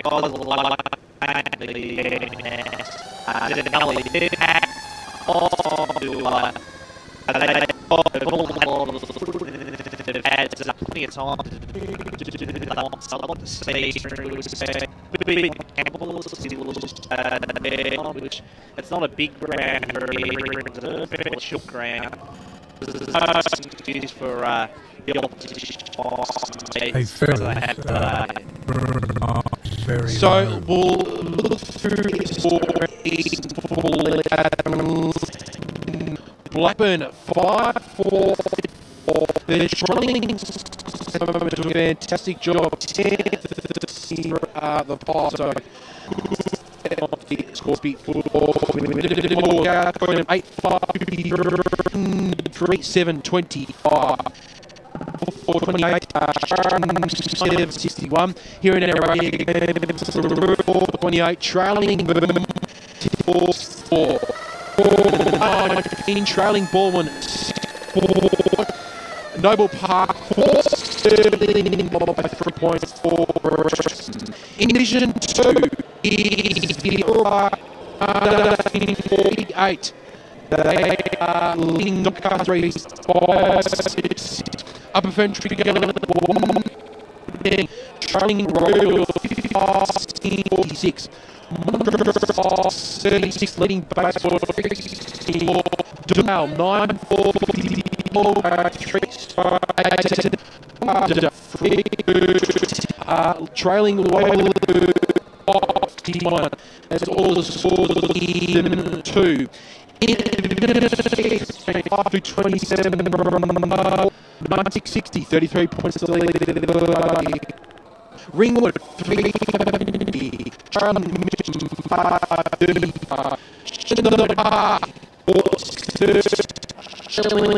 Football Club 5-40. Bringer 3-5. Ling Heathmont 4. And now Division 3 game. Trailing North 6-8-44. East still 11-47. Division 4 11-11 5-6 Hillside 5-2 7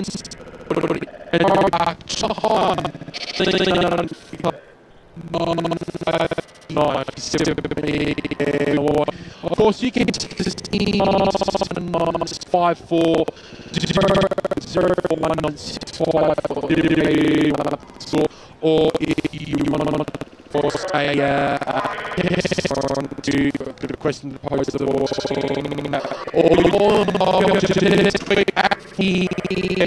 at full EFL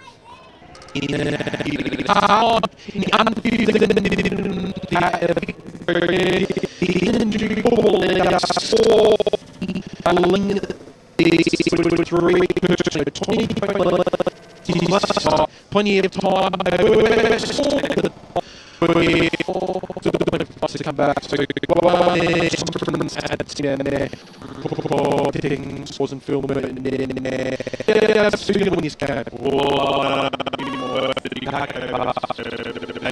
and takes us away. Thanks very much. Getting underway in this quarter. The Mount Dandenong Road end of the Reserve, and it's a 6-goal margin at third quarter, and begins. So too, pretty dry during that third. Rain just starting to trickle again. Players over the footy, strong tackles, but he's conceded a free. It's an off mullet. Forward 50 for Vermont. Back there for East Ringwood to the boundary line, and going to be so first couple of goals of this third quarter, and of this need to come out of the block, fall on the boot, and he an outstanding first half battle with Jared. Been pretty when it comes to retrieving the ball from East Ringwood Reserve. It's like they're frozen. That isn't it, Brad? But I want to hear some of people thought the first half. Well, I mean, that first half was side. Tackle and break tackles. They deserve their 30. Game over yet for East Ringwood, and then with a couple of clearly this ball game. Well, they need to do just margin, as I said. No, Ross handed it off to Mendez. Daniel Mendez and Hode for East. Hode just goes very short to Giorgio. Christian Giorgio, fine game. He goes short to Mac and Tosh. So they've just on. McIntosh's high. Big fist though was by Wilson there, tries to keep the ball line by Code. East Ringwood have to do to get back in. I suppose they just need to make sure that they really let them particularly late over. Vermont will hurt. Kicked by Mullet, and but not a bad result for the